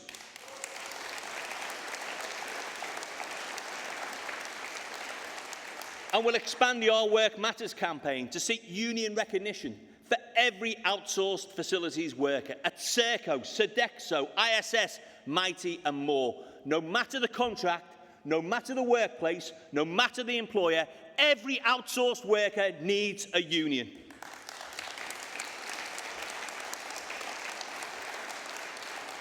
And we'll turn our Solidarity Hub, which has helped unions win so many strike campaigns, into a growth hub to turn union wins into union membership.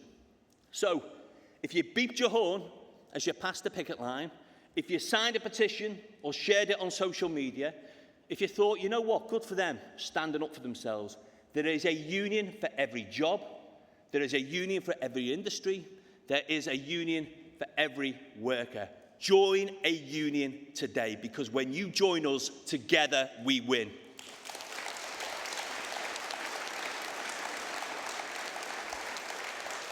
More workplaces recognised, more wage rises bargained for, deal by deal, workplace by workplace, built by unions and working people, a more equal society. Now, the past 13 years have been tough. Not everybody has suffered. Last year, Britain's top bosses saw their pay rocket by £500,000 each.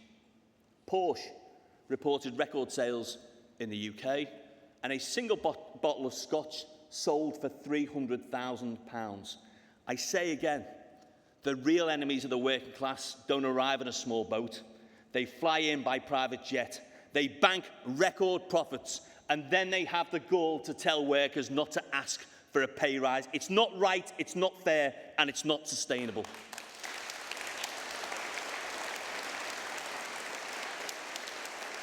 We need an economy that rewards work, not wealth. This much inequality is bad for our country. Fairness and growth go hand in hand, and that's why those with the broadest shoulders should bear the greatest load. And here's a few things that any Prime Minister, even this Prime Minister, could do today. Let's start by closing every single tax loophole like those for non-DOMs. Levying VAT on fees for private schools and beefing up revenue and customs so we can clamp down on those who cheat on tax. And why stop there? We could have a proper windfall tax on the energy companies, and that would raise £2 billion extra this year alone. We could ask the richest 140,000 people to pay just a little bit more and raise another £10 billion this year. And we could tax capital gains at the same rate as wages and raise £12 billion this year and every year. Congress, it's time for fair taxes, time for a fairer Britain.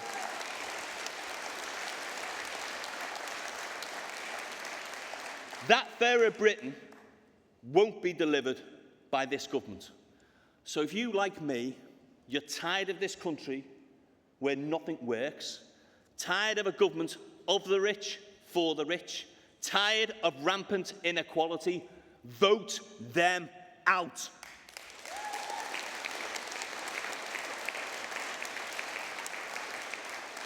Last year, Keir Starmer addressed this Congress. I heard him, you heard him. He didn't just make us a promise, he set out a plan, a new deal for workers, the biggest expansion of workers' rights in a generation.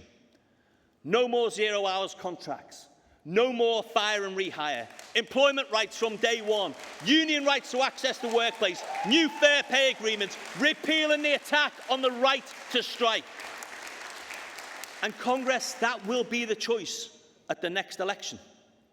We want that first 100 days employment bill through in one piece onto the statute books and into the workplaces. And that's why, when the time comes, I will tell anyone who asks, vote for working people, vote for the change, vote for the party we named for our movement, vote Labour.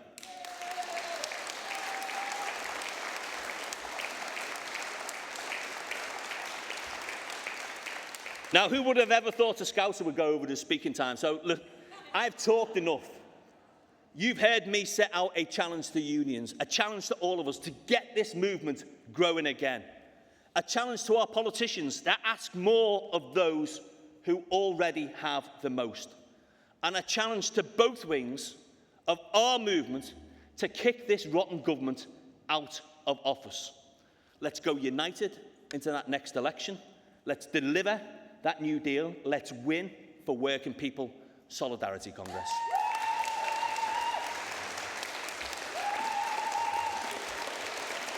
Thanks, Congress. Cheers.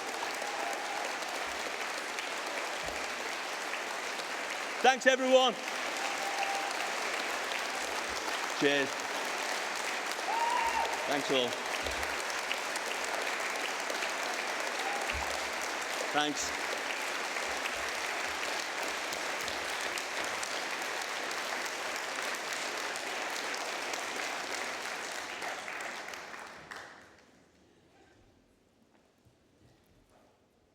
Well, thank you, Paul, for that inspiring speech.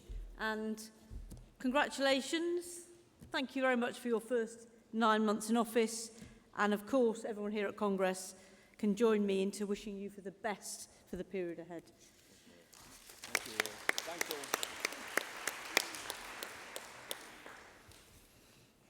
Congress, we're now moving on to Composite 12 and Motion 36. These will be taken in a grouped debate because they're both about the same topic, more work needed to tackle and prevent sexual harassment in our movement, in our workplace.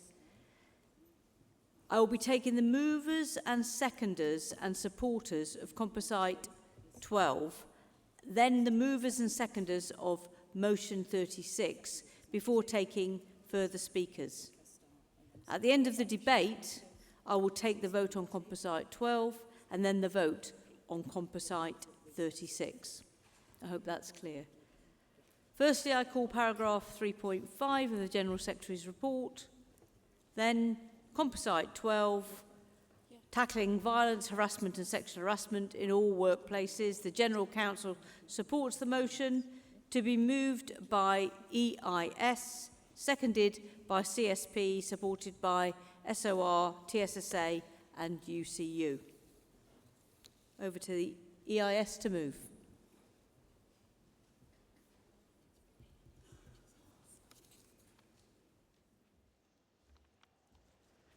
President, colleagues, Paula McEwen, President of the Educational Institute of Scotland. I fully understand that it is not the weather to be wearing a picket line bonnet, but I stand here today because if I wasn't here today, I would have been on a picket line at New College in Lanarkshire, where our further education members are taking day one of 12 days of rolling action that will see all of our colleges close over the next couple of weeks. So I couldn't stand with them in person, so I stand with them here. To Composite 12. It's a lengthy composite. I'm not going to rehearse everything that's in there, but I'll give you the gist, colleagues. Work shouldn't hurt. Work shouldn't hurt physically. It shouldn't hurt emotionally through verbal abuse, either face-to-face, online, or on the phone. It's appalling that we need to say it. But unfortunately, some of the perpetrators of violence and aggression and harassment in our workplaces will be our members. So let's be clear, colleagues. Work shouldn't hurt because of your belief system.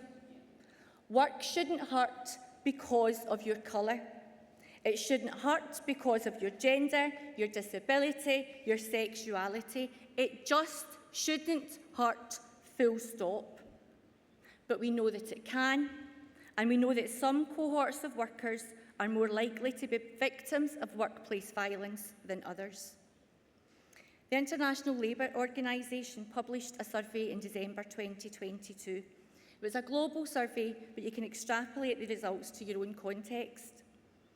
Over 1 in 5 people employed have experienced workplace violence, but only half of victims disclose an incident, and most of them only after repeated instances have occurred. So the ILO figure of 23% will be higher. They found that young people, migrant workers and salaried women are most exposed to violence. Young women are twice as likely to suffer sexual violence in the workplace, and migrant women are twice as likely again. The EIS is the largest teacher trade union in Scotland with almost 65,000 members. Over 80% of our membership is female, and so we are more likely to be exposed to violence and aggression in the workplace. Our recently launched Stand Up for Education campaign started with a survey on pupil behaviour, because although the sexual violence and aggression can be adult to adult in our workplace, it can also be young person to adult and young person to young person. The Scottish Government is launching a framework to tackle gender-based violence in schools, and EIS are feeding into that work. It sits within Equally Safe, a national strategy to prevent and eradicate violence against women and girls, a clear recognition that it is an issue that needs to be addressed and work that needs to be done. Colleagues, we need to call out workplace violence and aggression when we see it. Our members need to feel safe and supported in reporting and recording work-related violence. This composite calls on the TUC to report on work-related violence and asks that it be specific around gender, BME and LGBT employees. Can I be really bold and suggest that its title might be Work Shouldn't Hurt? Please support.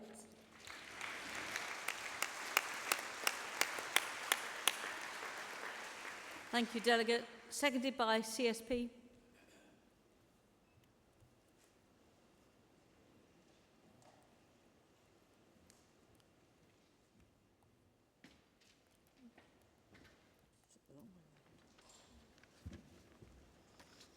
President, Congress, Heidi Rolfe-Hill, Chartered Society of Physiotherapy, proudly seconding Composite Motion 12. The United Nations defines violence against women as any act of gender-based violence that results in, or is likely to result in, physical, sexual or mental harm or suffering to women, including threats of such acts, coercion or arbitrary deprivation of liberty, whether occurring in public or in private life. In today's world, the exploitation of women and girls continues globally.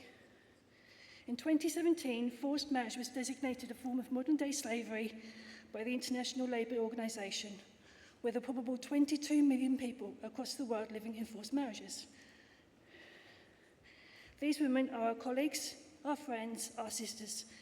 They are our daughters and our mothers. I am one of the estimated 1.7 million women in England and Wales who experienced domestic abuse in 2022. In fact, I've experienced violence and abuse in many different forms for over 90% of my life, including physical, sexual, psychological and emotional, economic, discriminatory, neglect, isolation, coercion, gaslighting and domestic abuse. I'm also one of the lucky few. I have a very supportive employer who's put in place resources to support people like me, and I have an amazing team within my union who have been there through every step of my recovery. But I'm also very aware that not everyone has the support and resources that I've been lucky enough to benefit from to enable my recovery. Every single woman and girl living in an abusive relationship must have fair and unmitigated access to support and professional help. We urgently need adequate and continued government funding for life-changing charities such as Women's Aid and Shelter. Furthermore, it should be noted that Black, Asian and minority ethnic, disabled, migrant, older and LGBTQIA+ survivors need their own special support. And in a final blow, despite ratifying the International Labour Organisation's Convention on Violence and Harassment, the UK government has rowed back from making amendments to the Equality Act that could help tackle cultures of sexual harassment at work, making the world of work a safer and more inclusive place for all. The UK government is failing women in society, at home, and in the workplace. Congress, please support this composite motion.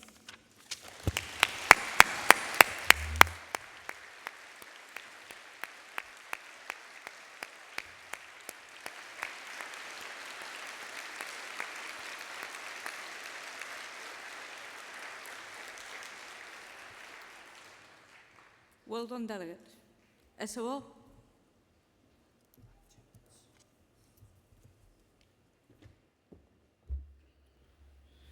President Congress, Ross McGee, the Society of Radiographers.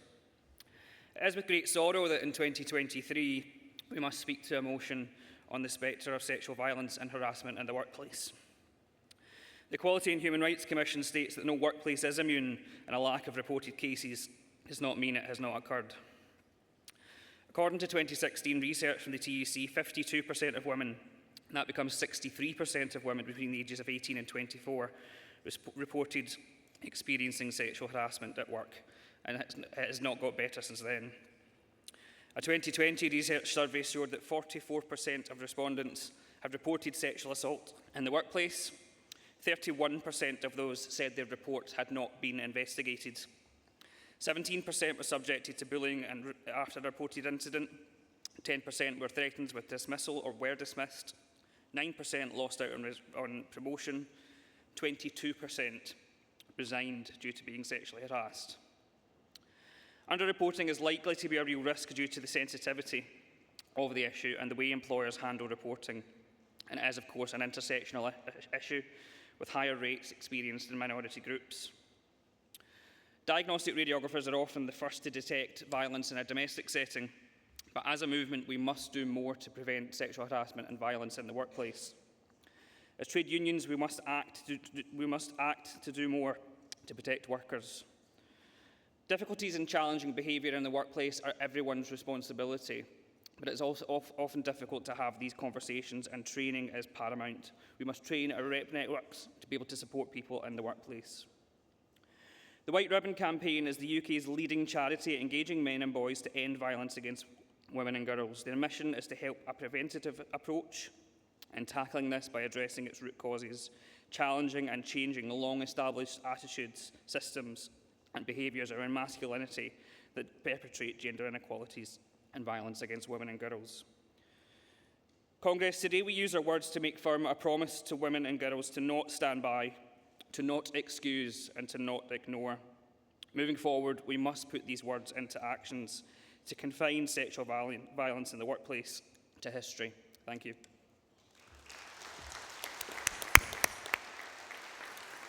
TUC.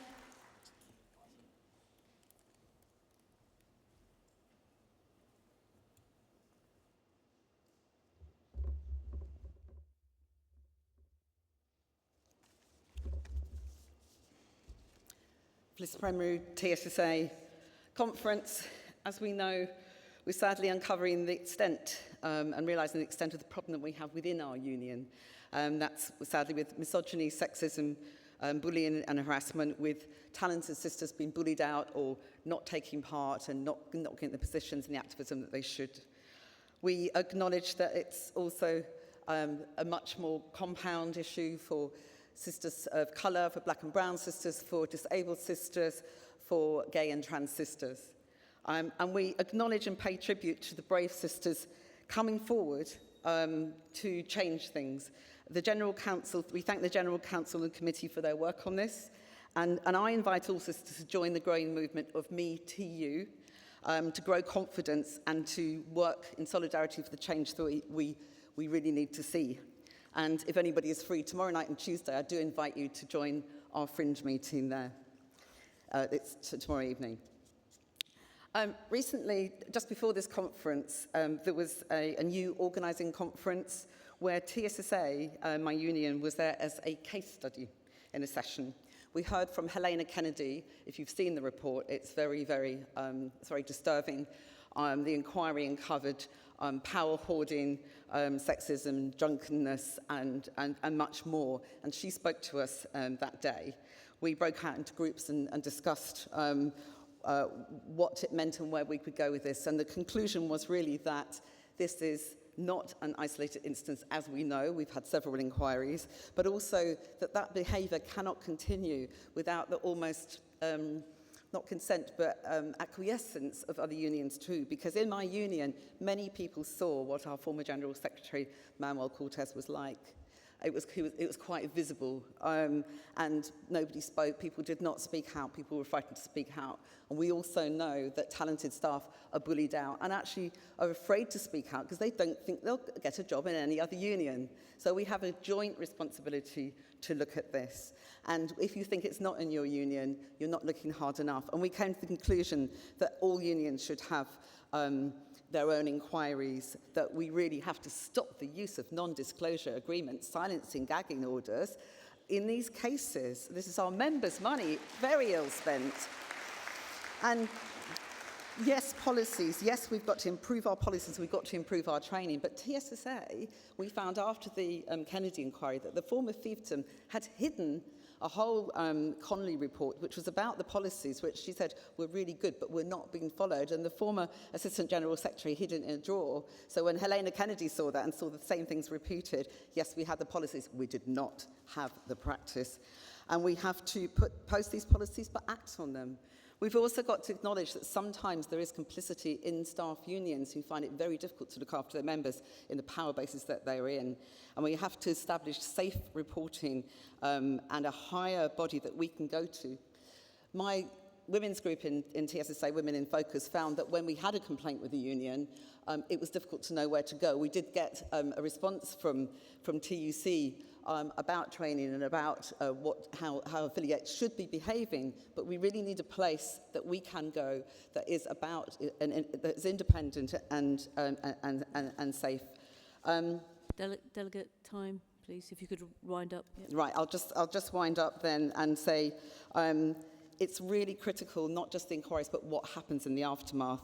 In TSSA, we used to have silos. We had disparaging of members, working in cliques, and so on and so forth. You do not change the culture by business as usual and just putting different people in posts, whether they are women or men. So we all have a long way to go.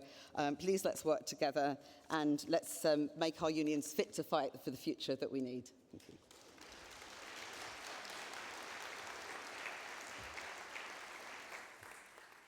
UCU.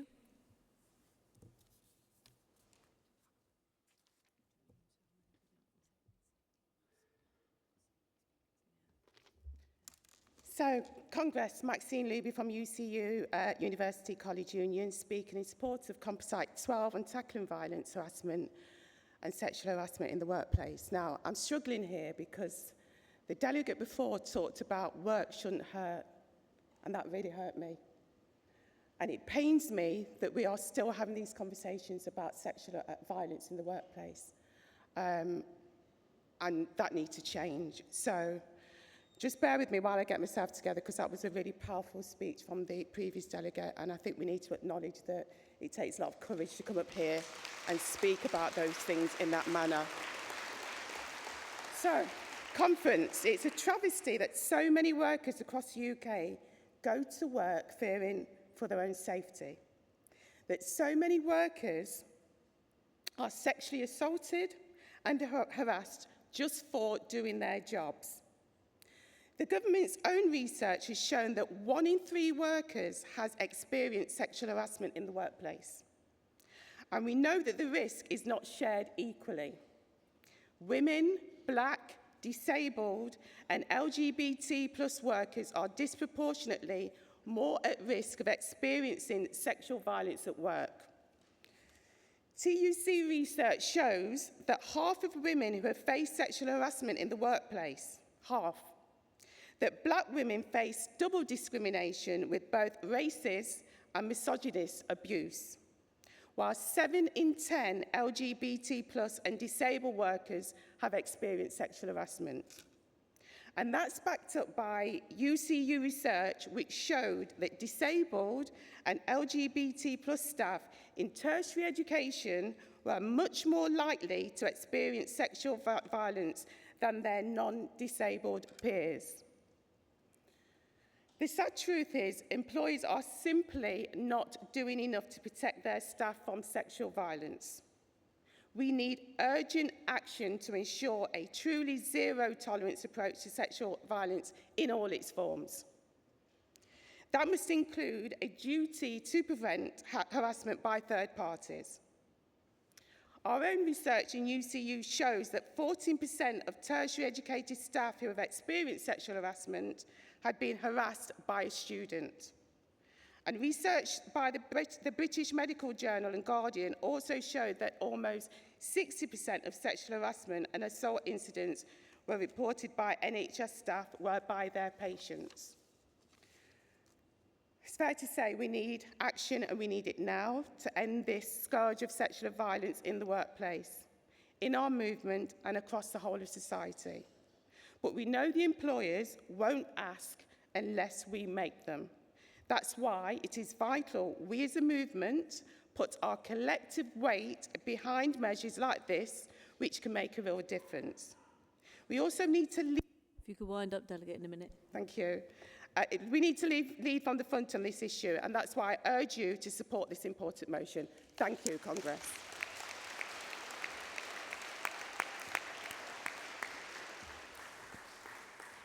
Thank you, Delegate. Now we move on to motion 36, which is to be moved by GMB and Prospect and seconded by Prospect. The General Council supports the motion. We will then be moving on to the grouped debate.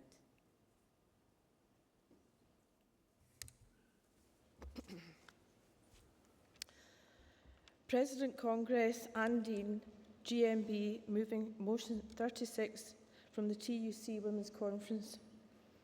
My union, GMB, has shown how unions can lead the way in shameful and distressing circumstances, going back to the very dark days in 2020 when GMB as a trade union was forced to confront the most challenging chapter in our union's history. We struggled to comprehend how on earth this had been allowed to fester and damage so many people, predominantly women, for so very long. But with much care, attention and a considerable amount of hard work and mutual support through its task force for positive change, GMB has found itself in a better, safer place. We have kindled our self-respect and can look ourselves in the eye, because in the most difficult moments for our union, we were honest about where we had fallen short of our values. And because we took the brave decisions needed to begin to change. That's why the TUC's working group is so important. As the report to Congress sets out, the group has surveyed TUC affiliates and launched pilots for a leadership training programme.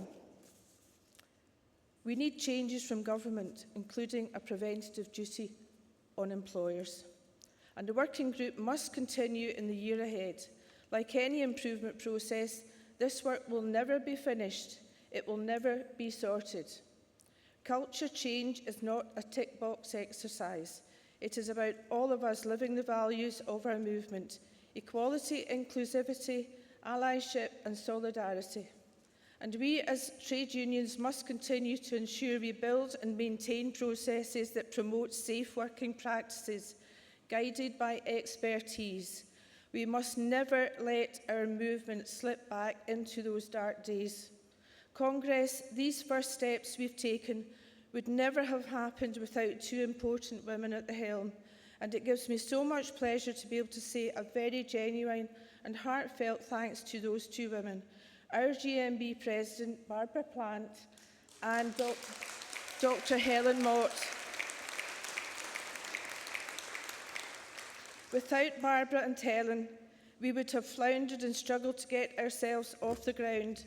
Helen, who is a leading expert in sexual harassment issues in the workplace, has utilised the experiences of GMB Task Force to ensure the TUC and other trade unions and organisations are adopting many of the working practices and policies we have been introducing incrementally over the past couple of years. A very big thanks to you both, Helen and Barbara. Congress, I am proud to move this motion on behalf of the TUC Women's Conference. Please support it. Thank you.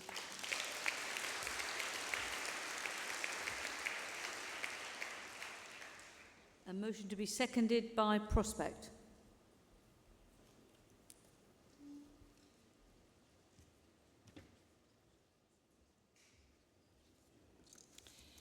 President Congress, Audrey Uppington, seconding motion 36 on behalf of Prospect.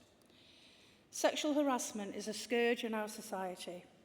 I could say it has no place in our society, no place in our workplace, no place in our movement, but that would be an aspirational statement, not one of fact. Because the fact is that it's taking place in all of these places. 72% of UK population have experienced sexual harassment in their working lifetimes, and almost a third have experienced it in the workplace this past year. Many of these people have experienced this on a weekly and daily basis. I have personally experienced sexual harassment during my career and have represented members whose lives and careers have been damaged by this. The tragedy is that it's often the victims who question their own behaviour. Have they done something to encourage unwanted sexual attention? Do they report it? Will they be accused of making a fuss? How will this affect my future career?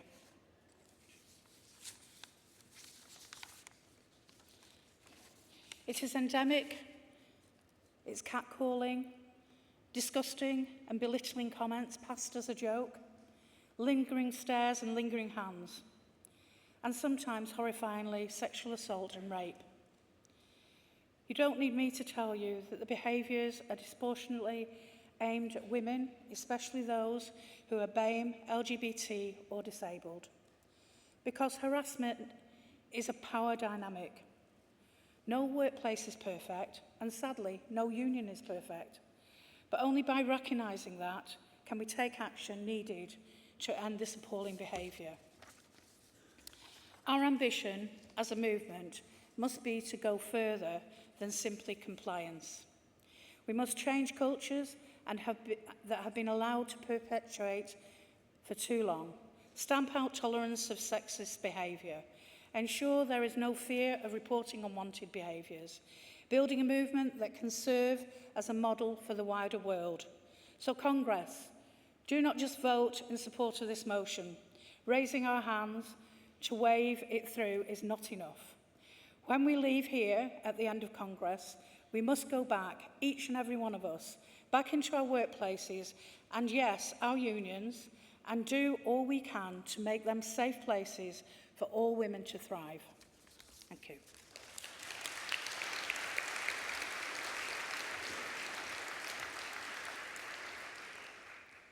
But bear with us. Unsurprisingly, there have been many unions have indicated to speak in this debate. I'm going to call ASLEF, Bakers Union, NEU, AUE, Unite, Unison, NASUWT, POA, BDA, FBU and NHBCSA. If you could all keep to time, that would be ideal. ASLEF first.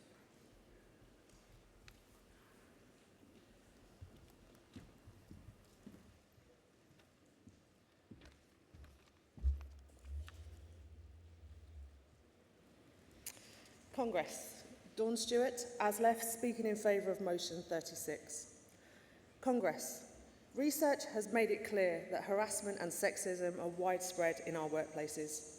The TU's own Still Just a Bit of Banter campaign found that more than half of all women polled have experienced some form of sexual harassment, yet 4 out of 5 women did not report these incidents. The workplace is such a fundamental part of our lives. We spend a huge amount of time in them, and everyone deserves to feel safe at work. Unfortunately, in many places, we continue to see a culture of silence, acceptance when it comes to sexual harassment. We desperately need to do more to make women feel safe. I'm incredibly proud of my own union, ASLEF, for our continual campaigns against workplace harassment, including our Mind the Gag campaign, which challenges inappropriate language and promotes dignity and respect in the workplace. We have a responsibility as unions to be at the forefront of tackling these issues. But to do that, we also have to make sure that we are addressing sexism and misogyny in our own structures. At ASLEF, we created an internal working group to look at how we operate and seek to address areas of concern. We created a new policy for members and staff to report instances of sexual harassment, as well as mutual respect policy, which filters into all of ASLEF structures and events. We commissioned Rights of Women to facilitate trauma-based investigation training to our lead officers. And just last week, we began the rollout of a wide-scale training programme for all reps, which will give them the tools and skills to recognise sexual harassment, learn how to challenge it, and how to act as an ally. In an industry where less than 10% of train drivers are women, it's not always easy to increase the representation of women in our union, but I'm heartened by the work that our equalities committees do. And this week, we celebrated for the first time that ASLEF in Scotland has 100 women members. It's a wonderful achievement.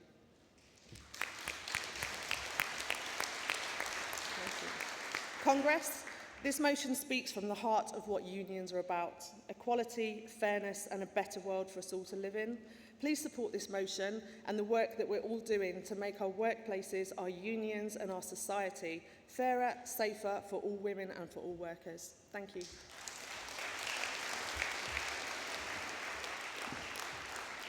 BFAWU to speak next, Sarah.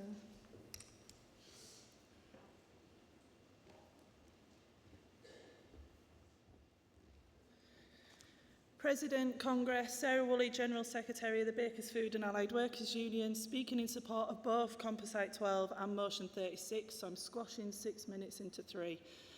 I've done a lot of work over the last couple of years with some amazingly brave sisters in MeTU, and the disclosures that we're hearing at meetings and being contacted about show that sexual harassment is a huge problem in our movement, the scale of which I truly don't think is appreciated.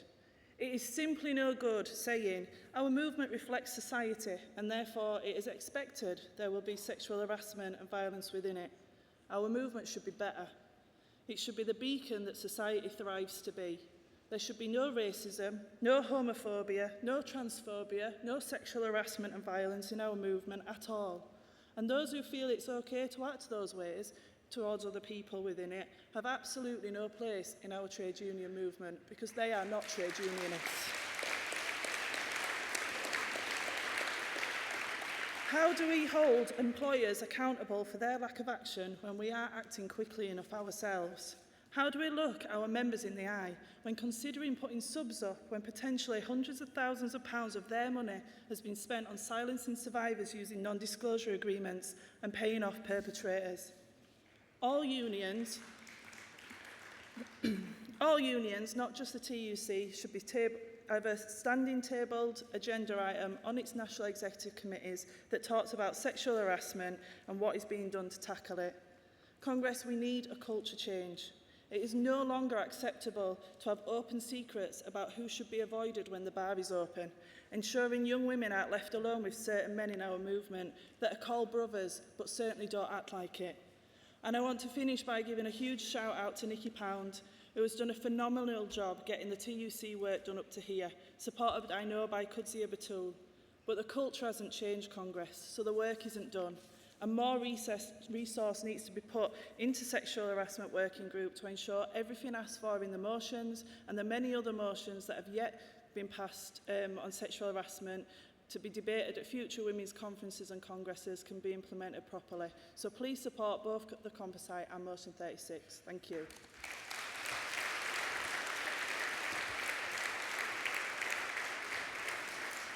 Thank you, Sarah. NEU.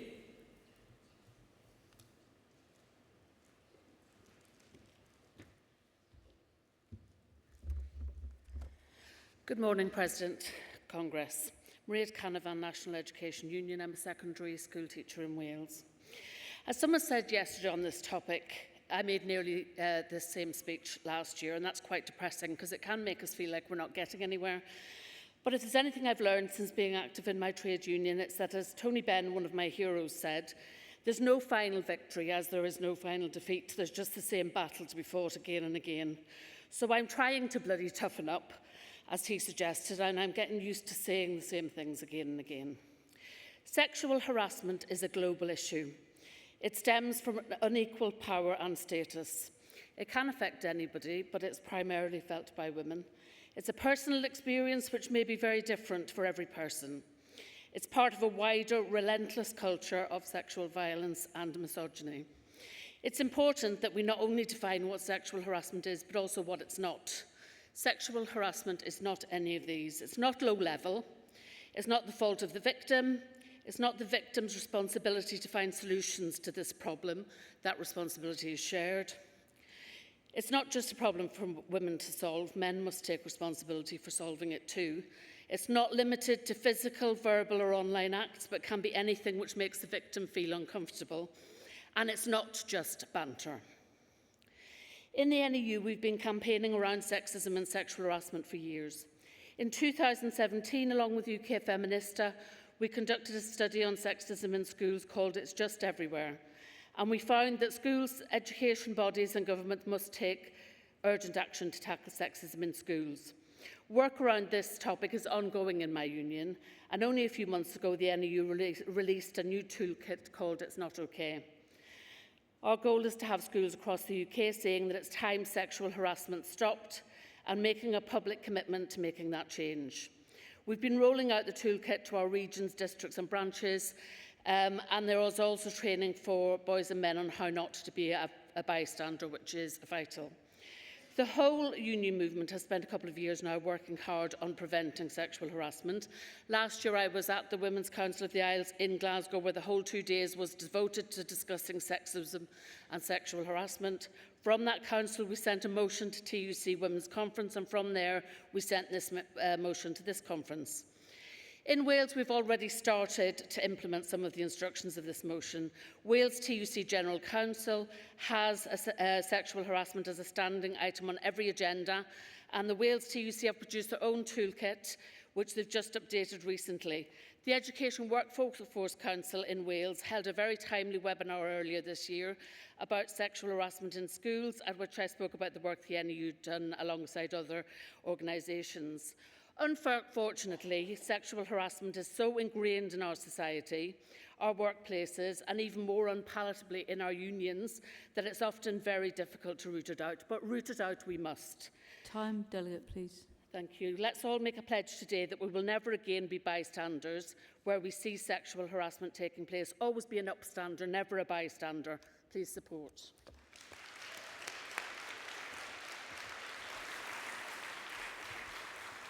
Next speaker is Artists Union UK of England. Sorry, Artists Union of England. Get it right. AUE.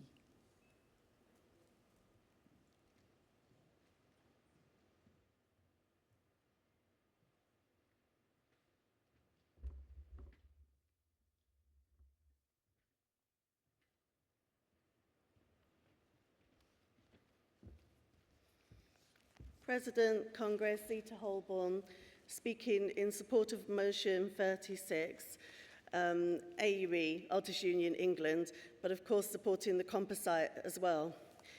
In my previous workplace in government, there was a sexual predator who preyed on women 30 years younger than him, using and abusing his position of power and seniority for years. It only came to light because of a tell-all letter from one of the women he targeted after she left due to failure to address issues raised effectively. This letter was also sent to me in my then PCS union role. The individual was allowed to come to work and not suspended until I raised this after he was spotted walking around the office. Despite union representations, it was not dealt with appropriately, promptly or effectively, prolonging the distress for those impacted. The perpetrator took the employer to employment tribunal for unfair dismissal and won, due to faults in the disciplinary procedure, but the judge ordered no compensation because the perpetrator was guilty, and had procedures been followed properly, he would have been dismissed anyway. In the ET, he showed no remorse and blamed Me Too for making it harder for him to prey on women. This same employer, by the way, subjected me to trade union victimisation for supporting my members to bring claims against discrimination in the tribunal, which led to us winning cases on long COVID and constructive dismissal. Last month, I settled my employment tribunal for trade union victimisation with no confidentiality clause, so I can speak freely about it. And there's Cabinet Office...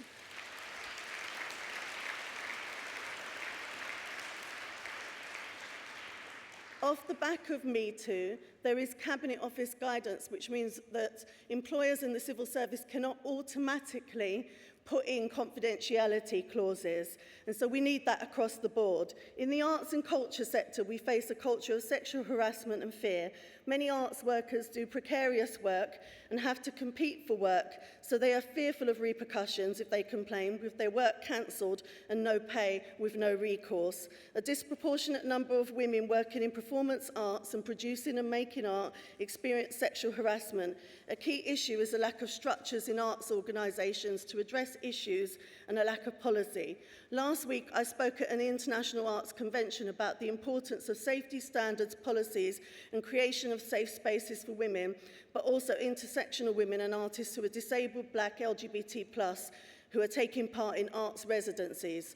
Such residencies, contracts and gigs mean that artists are often working in informal structures with no employee status, a lack of will or protections against threats and harm.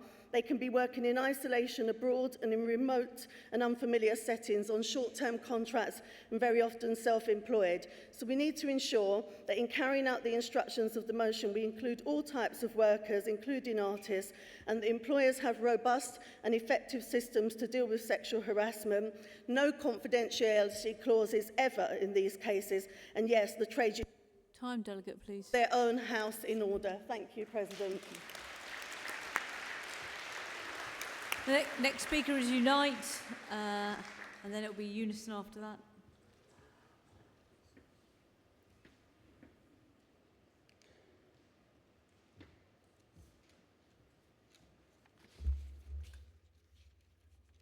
Oh God, I felt seasick then. Jane Stewart, Unite the Union, supporting motion 36.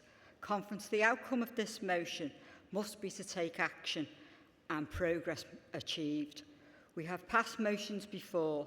This motion from the Women's Conference sets out concrete steps that should be taken if the motion's passed in tackling sexual harassment in our movements, in our workplaces, to better enable us to effectively tackle it in our society.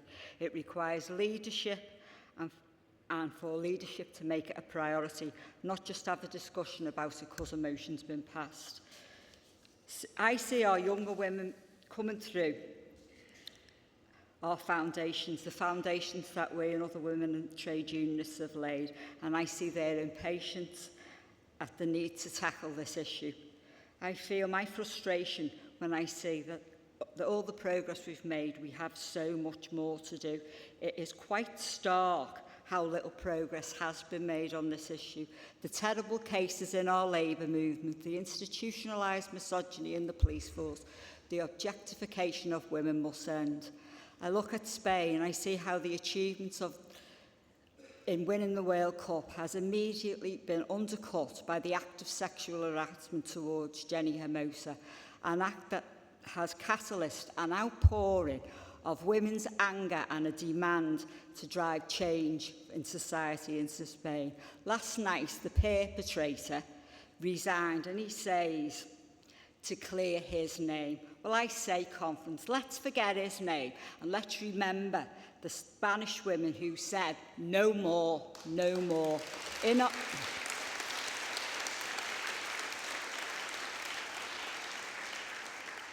If our movement is to keep growing, keep organising, keep women on the scale we need it to, we must face these enormous challenges, and we must ensure young women workers find a place in our union if we want to make these things become wins. One of the crucial issues still in tackling sexual harassment is it's not an optional extra. We need to be taking action, making progress, winning change. Now, as trade unions, we need to be the catalyst for that change. Please support the motion. Unison, and then NASWT will be after that.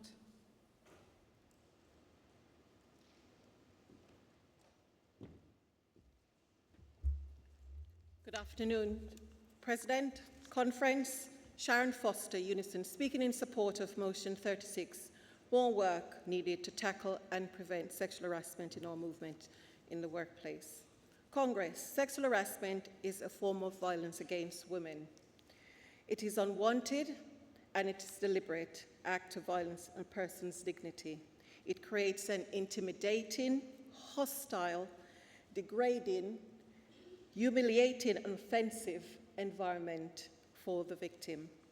While some people may treat sexual harassment as a joke, in effect certainly cannot be laughed off. Victims of sexual harassment report negative effects on their mental health, confidence and physical health. That's the very poignant part of sexual harassment. It aims to undermine and humiliate victims. It can be daunting to stand up to sexual harassment. The law is there as a backup, but it frequently lets women down. The TUC still just a banter, reported that over half of women in the UK had experienced sexual harassment at work. This highlights the seriousness of a situation that is so often excused with phrases harmless banter. Unison, as a union, has over 1 million women members, has led the way in challenging sexual harassment in the workplace, but it remains endemic. And in the home too. Now more people work from home. Harassers have just gone online. Women are still scared to come forward and complain. We have debated, set policies, campaigned on the issues of violence against women for many years. We have worked with many of women voluntary sector expert groups to learn, collaborate and campaign to protect women from violence perpetrated against them. And yet, it still goes on. But together, we can certainly challenge it. Together, we can call on the government and employers to do more, to protect all that they are affected by this evil act. And for me, one determination is that in our workplace, at the very least, we must be free from sexual harassment. Because one thing I can guarantee you, sexual harassment is definitely not in any job description. Is it in yours? Is sexual harassment in your job description? I can't hear you. Thank you. As trade unions, we should lead the way, challenge sexual harassment in the workplace.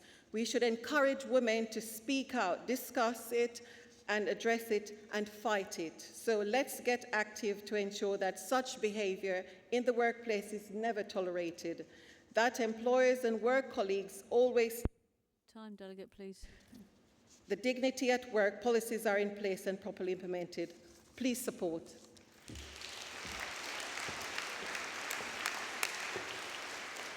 NASUWT and POA will be after that.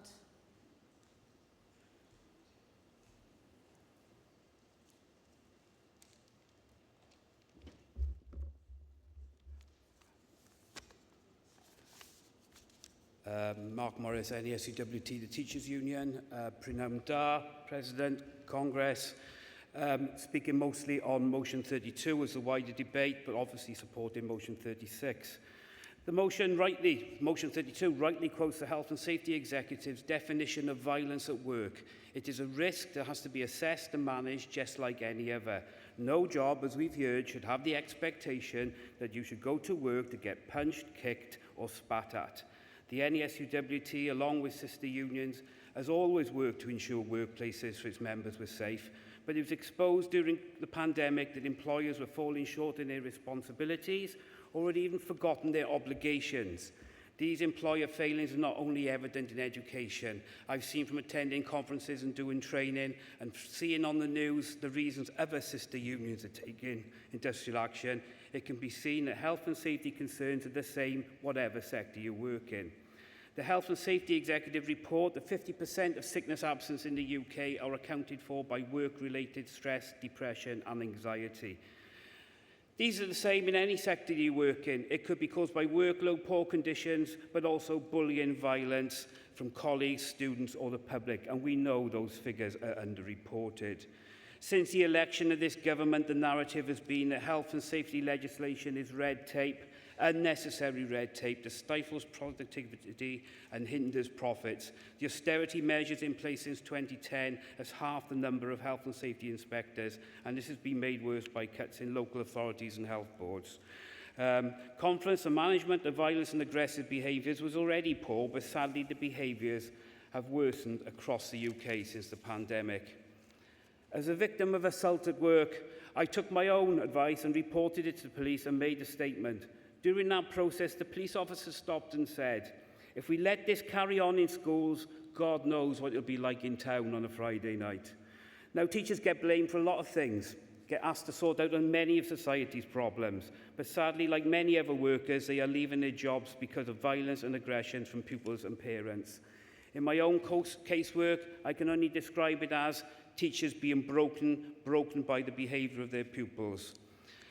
Conference, I am proud to say that the NASUWT won the victory in the House of Lords in 2003 to give staff in schools the right to take industrial action where their safety is placed at an unacceptable risk by pupil behaviour. As a union, we regularly take industrial action, and this time next week I shall be on a picket line dealing with that behaviour once more.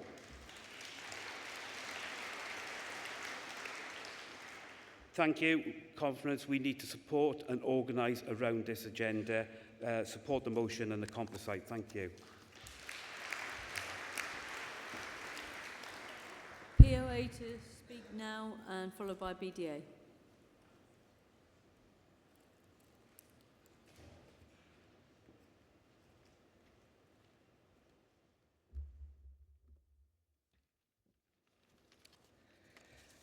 President Congress, Jackie Marshall, POA, speaking in support of 36 and the composite predominantly on the violence. As prison officers, we deal with many violent and disturbed men and women. Our members are assaulted every day, attacked with weapons, spat at, punched, put in headlocks, stamped on, covered in urine and faeces, scalded with the hot water. That's just an example. And these are examples of reports that we get every day. A prisoner assaulted another prisoner with a plug in a sock. While swinging the weapon recklessly, he struck an officer to the head. The officer was taken to hospital. Two prisoners fighting, staff intervened to separate them. An officer received a bite on the hand which broke the skin. The officer was taken to hospital. A prisoner was unlocked for a shower. He then proceeded to enter the toilet area within the cell and came out throwing faeces at 3 members of staff, all of which had to go to hospital. A prisoner assaulted a member of staff by biting him on the hand, breaking the skin. He was taken to hospital. During a disorder incident, a member of staff received a lump to the side of his head. The officer was taken to hospital. And that's just a few examples of what we receive. Many of our members go home from work with life-changing injuries. When I joined the job in 1990, female officers were rarely assaulted. I remember a time when 2 prisoners tried to take a female officer hostage and take her keys. Staff didn't get a chance to respond. The other prisoners intervened. And that's what the code amongst prisoners used to be. Not so long ago, we had a female officer potted, covered in urine and faeces. Because it was a life-sentence prisoner, the CPS said it wasn't in the public interest to charge him. The POA took out a judicial review against the CPS and forced them to charge the prisoner. Further, government refused to make it a criminal offence. So they can just basically throw urine and faeces at staff, particularly females, and they are not classed as staff assaulters. Nowadays, female staff are fair game, and every day we have reports that a female officer has been touched inappropriately. Sexual harassment is rife. We also have a problem with racial discrimination amongst prisoners, but unfortunately amongst staff. We've had staff who've been found guilty on a code of discipline for racial discrimination, and the prison service have kept them in a job. Disgraceful. However, we as a union threw them out of our membership, and I'm proud to say that they have no place in the POA.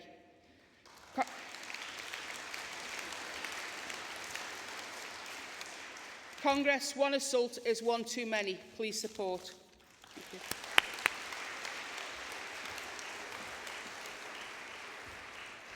you. BDA and FBU next.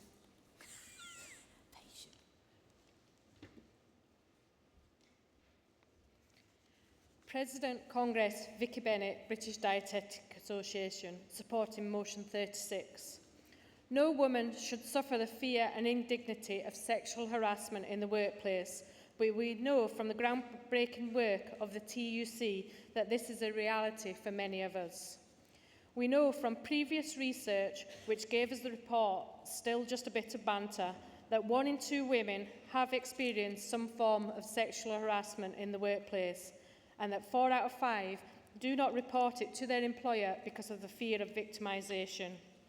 Comrades, I'm sure that everyone in this hall will agree that this is dreadful and must be stopped.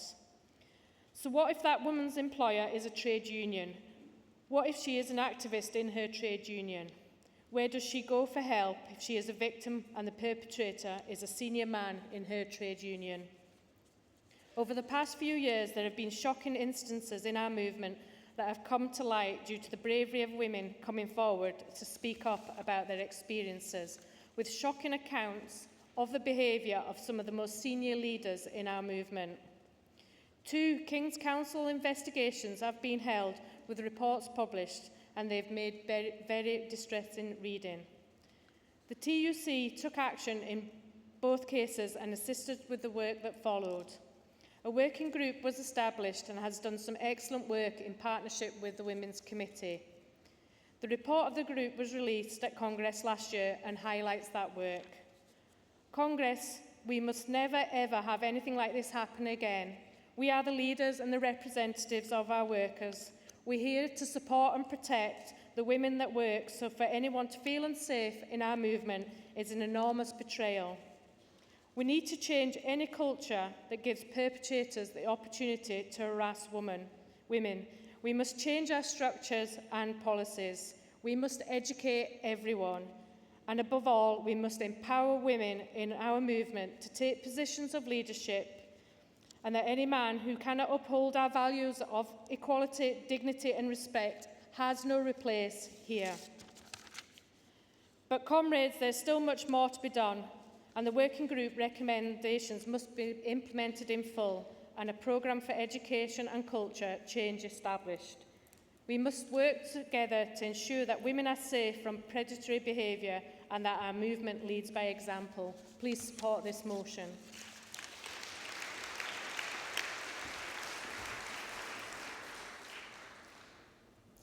FBU to speak and NHBCSA after.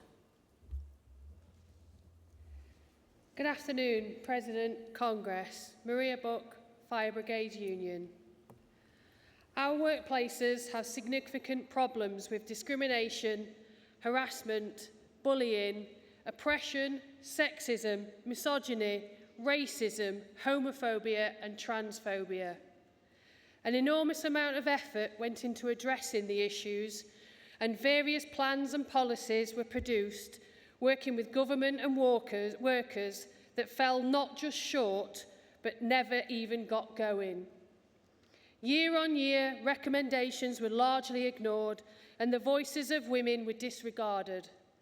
Far too long now, the issues of women's safety in the workplace have been shelved, used as a political football, and even worse, have been ignored.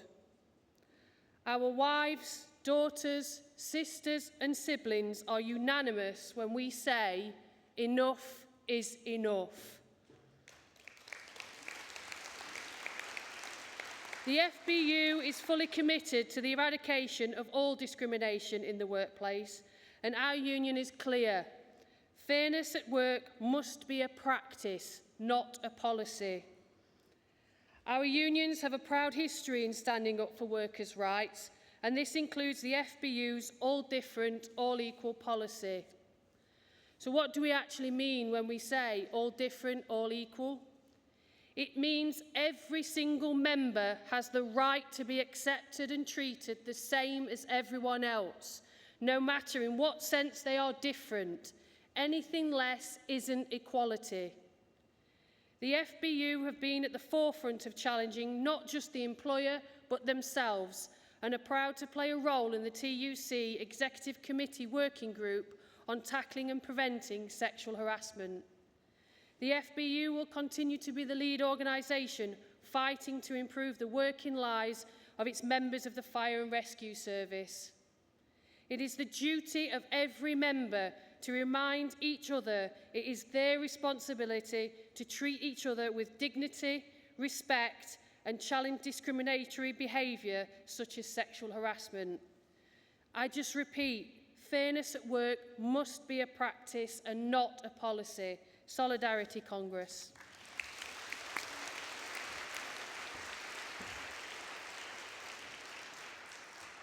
NHBCSA to speak, and then we'll move to the votes. Thank you, President. Congress, Julia Giorgio, NHBCSA, in support of Composite 12, but of course in support of both motions. Congress, I've worked in financial services sector since 1987, and I joined a union on day one. I've seen the rise in demands from customers and the rise in abuse over that time. Insurance company staff face daily abuse for prices and, of course, where I work, in claims. Elsewhere in financial services, banks cut their branch networks, and bank staff face not only face-to-face verbal attacks, but physical attacks too. Online abuse is rising, and I've been a victim of this. It affects my members where we deal with new build warranties. Warranties are a form of insurance, so this will apply across all forms of guarantees too. Yes, we all get annoyed when a claim is turned down, or something new breaks, or the amount payable is actually reduced due to valid clauses in the policy. This is not the fault of the person at the other end of the phone. They don't write the policy or set the premium. They often don't even make the decision to reject a claim or reduce it. We know in the insurance world that people will and do exaggerate claims. If that's spotted and you actually get a fair settlement, that's someone doing a good job and they're not worthy of being abused. These are perhaps not as obviously harmful as other forms of abuse that we've heard about, but they do hurt and harm the victims. Congress, we should and must actively work to end all abuse of all workers, including abuse by third parties and customers. And here's the thing, we're all workers and we're all customers, so we must accept that this abuse can and does take place, not just by our neighbours, as the EIS said right at the start of this debate, but by unionists against unionists. Congress, a zero-tolerance approach has to extend to our own ranks. As with any other abuse, we must take a stand and, as I have done in the past, take action or support employers' action against our own members when they abuse others. We cannot call for this to stop unless we start from the ground up working against it. Congress, support these motions.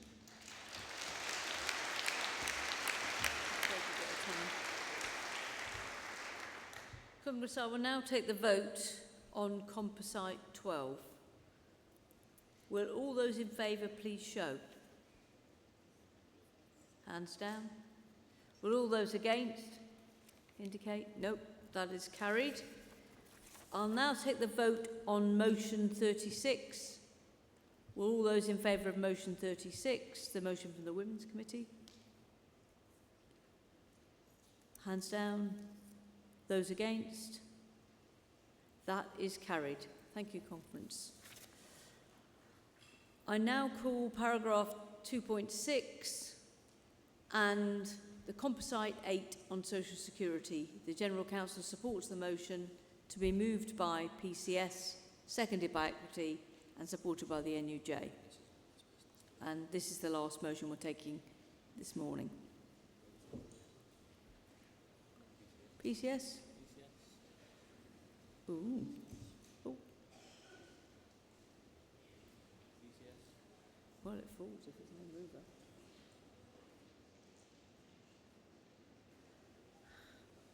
Oh, there we go. No? No PCS. Well, let's falls then.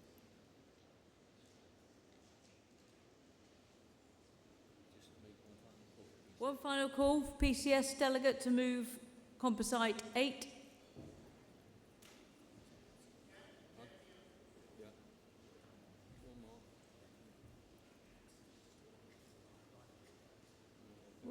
can't do anything about it.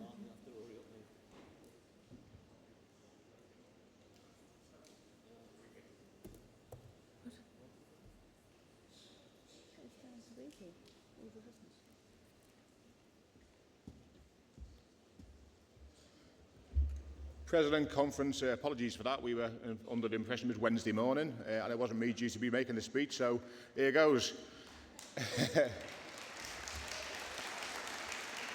Comrades, Martin Kavanagh, on behalf of PCS, to move this motion on social security, an absolutely critical motion at a time when our union movement really does need to stand up and take on the mantle of defending some of the most vulnerable in our society. We have seen decades now under different administrations, including under previous Labour administrations, decimating staffing, decimating the workforce, decimating the conditions of service, making it more and more difficult for those who have to claim benefits, whether it's disability benefits or in-work benefits, not only having the choice and the ability to claim that much-needed financial support in the first place, but then being able to continue to receive that much-needed support. We saw earlier this year an absolutely despicable announcement by the Secretary of State for the Department for Work and Pensions that they were agreeing to what they call a Job Centre Innovation Pilot, where they were genuinely trying to incentivise our members to make it more difficult for people to claim and keep the benefits that they desperately need. Well, Congress, our union has always been at the forefront of demanding a better, fully resourced social security system.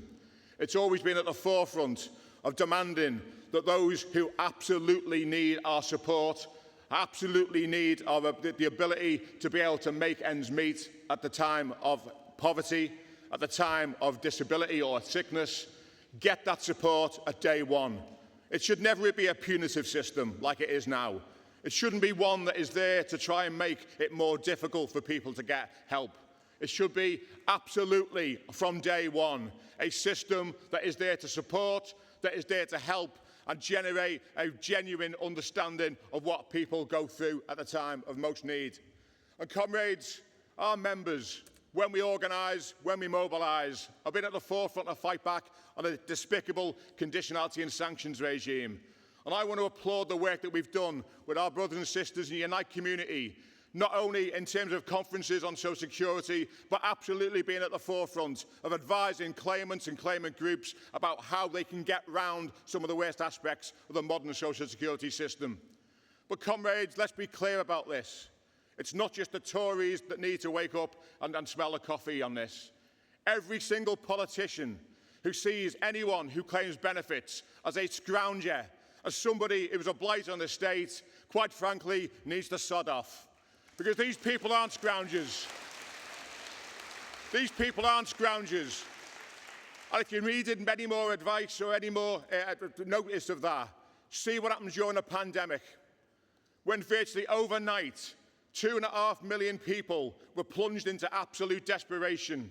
They needed the support of the Department for Work and Pensions. They needed the support of our members. And they absolutely were grateful for us bending over backwards, and many of our members putting their own lives and their families' lives at risk to provide that much-needed support. Extra records of benefit paid, 2.5 million new claims for universal credit processed, and a social security system that we demanded remove conditionality and sanctions, and for 6 months we achieved that for the first time in the last 20 years, comrades. Our members were allowed to provide that help and support to those at the most difficult time. But that should not be something just for a pandemic. That should be something that we aspire to day in, day out, week in, week out, year in, year out. Those who need social security and the provision of social security should be able to get it in the same way that everyone should be able to access free healthcare, free education at day one at the point of need. So, comrades, I will finish with this. If we as a movement can't understand that those members of ours who have to claim benefits because their salaries are so low are in exactly the same boat as those who have had to claim benefits permanently because they can't find work or are too sick or disabled to be in work.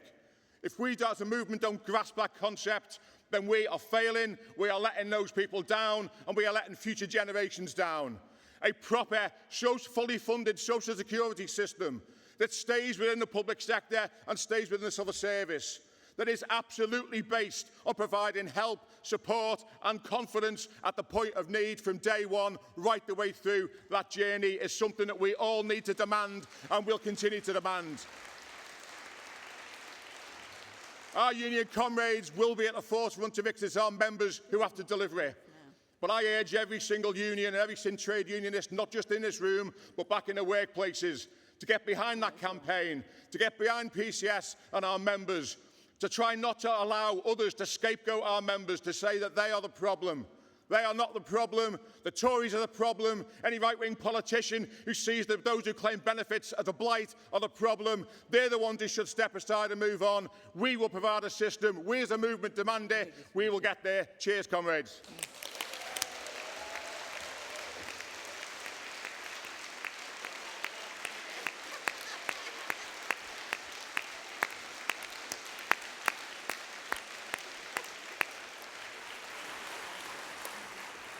Is it Equity to second?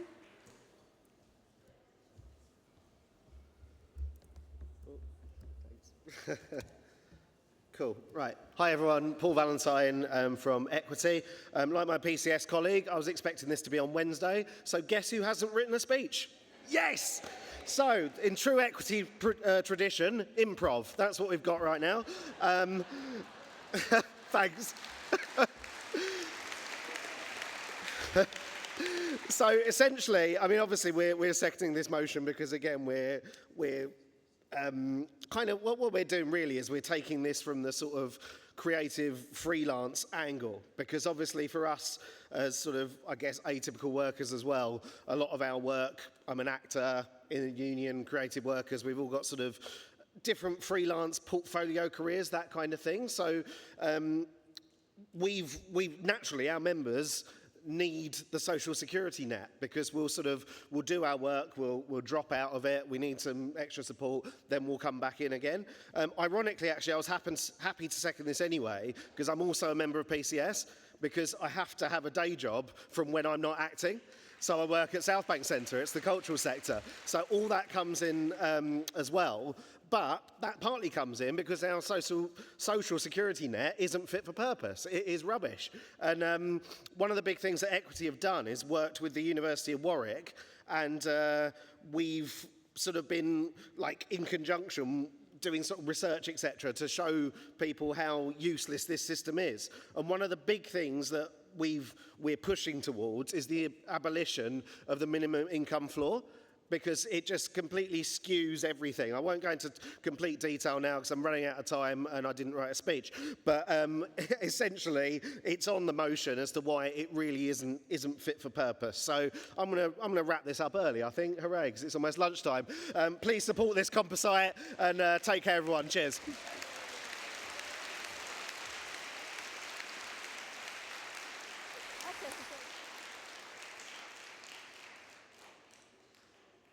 NUJ. Thank you, President, Congress, Natasha Hurst, National Union of Journalists. I'm proud to be the first president of my union who is also a lifelong disability activist. I'm also the third speaker in a row who did not prepare a speech because I thought this would be tomorrow. But the NUJ has been doing a huge amount of work around the way in which the press reports on social security and disabled people especially, who have been the target of absolutely horrific, inhumane and hateful rhetoric in some parts of the press over the last few months. And that has come directly from a government that repeatedly treats disabled people with utter contempt. They know that their policies are pushing disabled people into poverty. They know that their policies are cutting away our access to independent living, cutting away our human rights under the UN Convention on the Rights of Disabled People. Just 2 weeks ago, a delegation of disabled people's organisations were in Geneva to submit evidence on the continuous human rights violations of the UK government against disabled people here in the UK. And the UK government did not send anyone to that evidence session. They were not willing to stand up to the scrutiny of an international committee that is there to protect disabled people's human rights from abuse by the state, just like the UK government is doing to us now. So when we're talking about social security, we're talking about people who are in really some of the most difficult situations in their lives where they need that support network of the state. And the UK government is more than happy to just pull the rug and then blame us when we can no longer access employment, when we're not able to work, and just continue with the sanctions and the conditionalities that make our lives just absolutely desperately hard and difficult.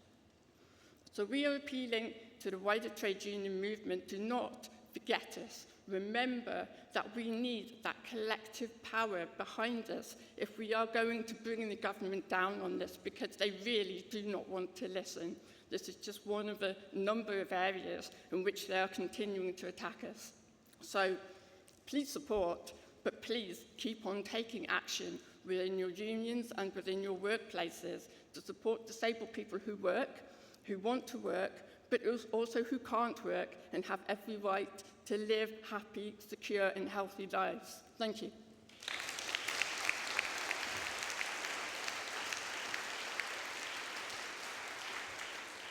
Congress, Composite 8 is before you. With all those in favour, please show. Put your hands down. All those against? Thank you, Congress. Now, grovelling apologies from the TUC, because actually what was said, and he's taking full responsibility, is Paul. It actually, basically, there's been a discrepancy with what went to the pre-Congress General Council and the order of business and what's actually printed in the guide. But can I just say, so apologies especially to Mark Swatka, who was due to speak on that, but can I just say, it's been a great social experiment.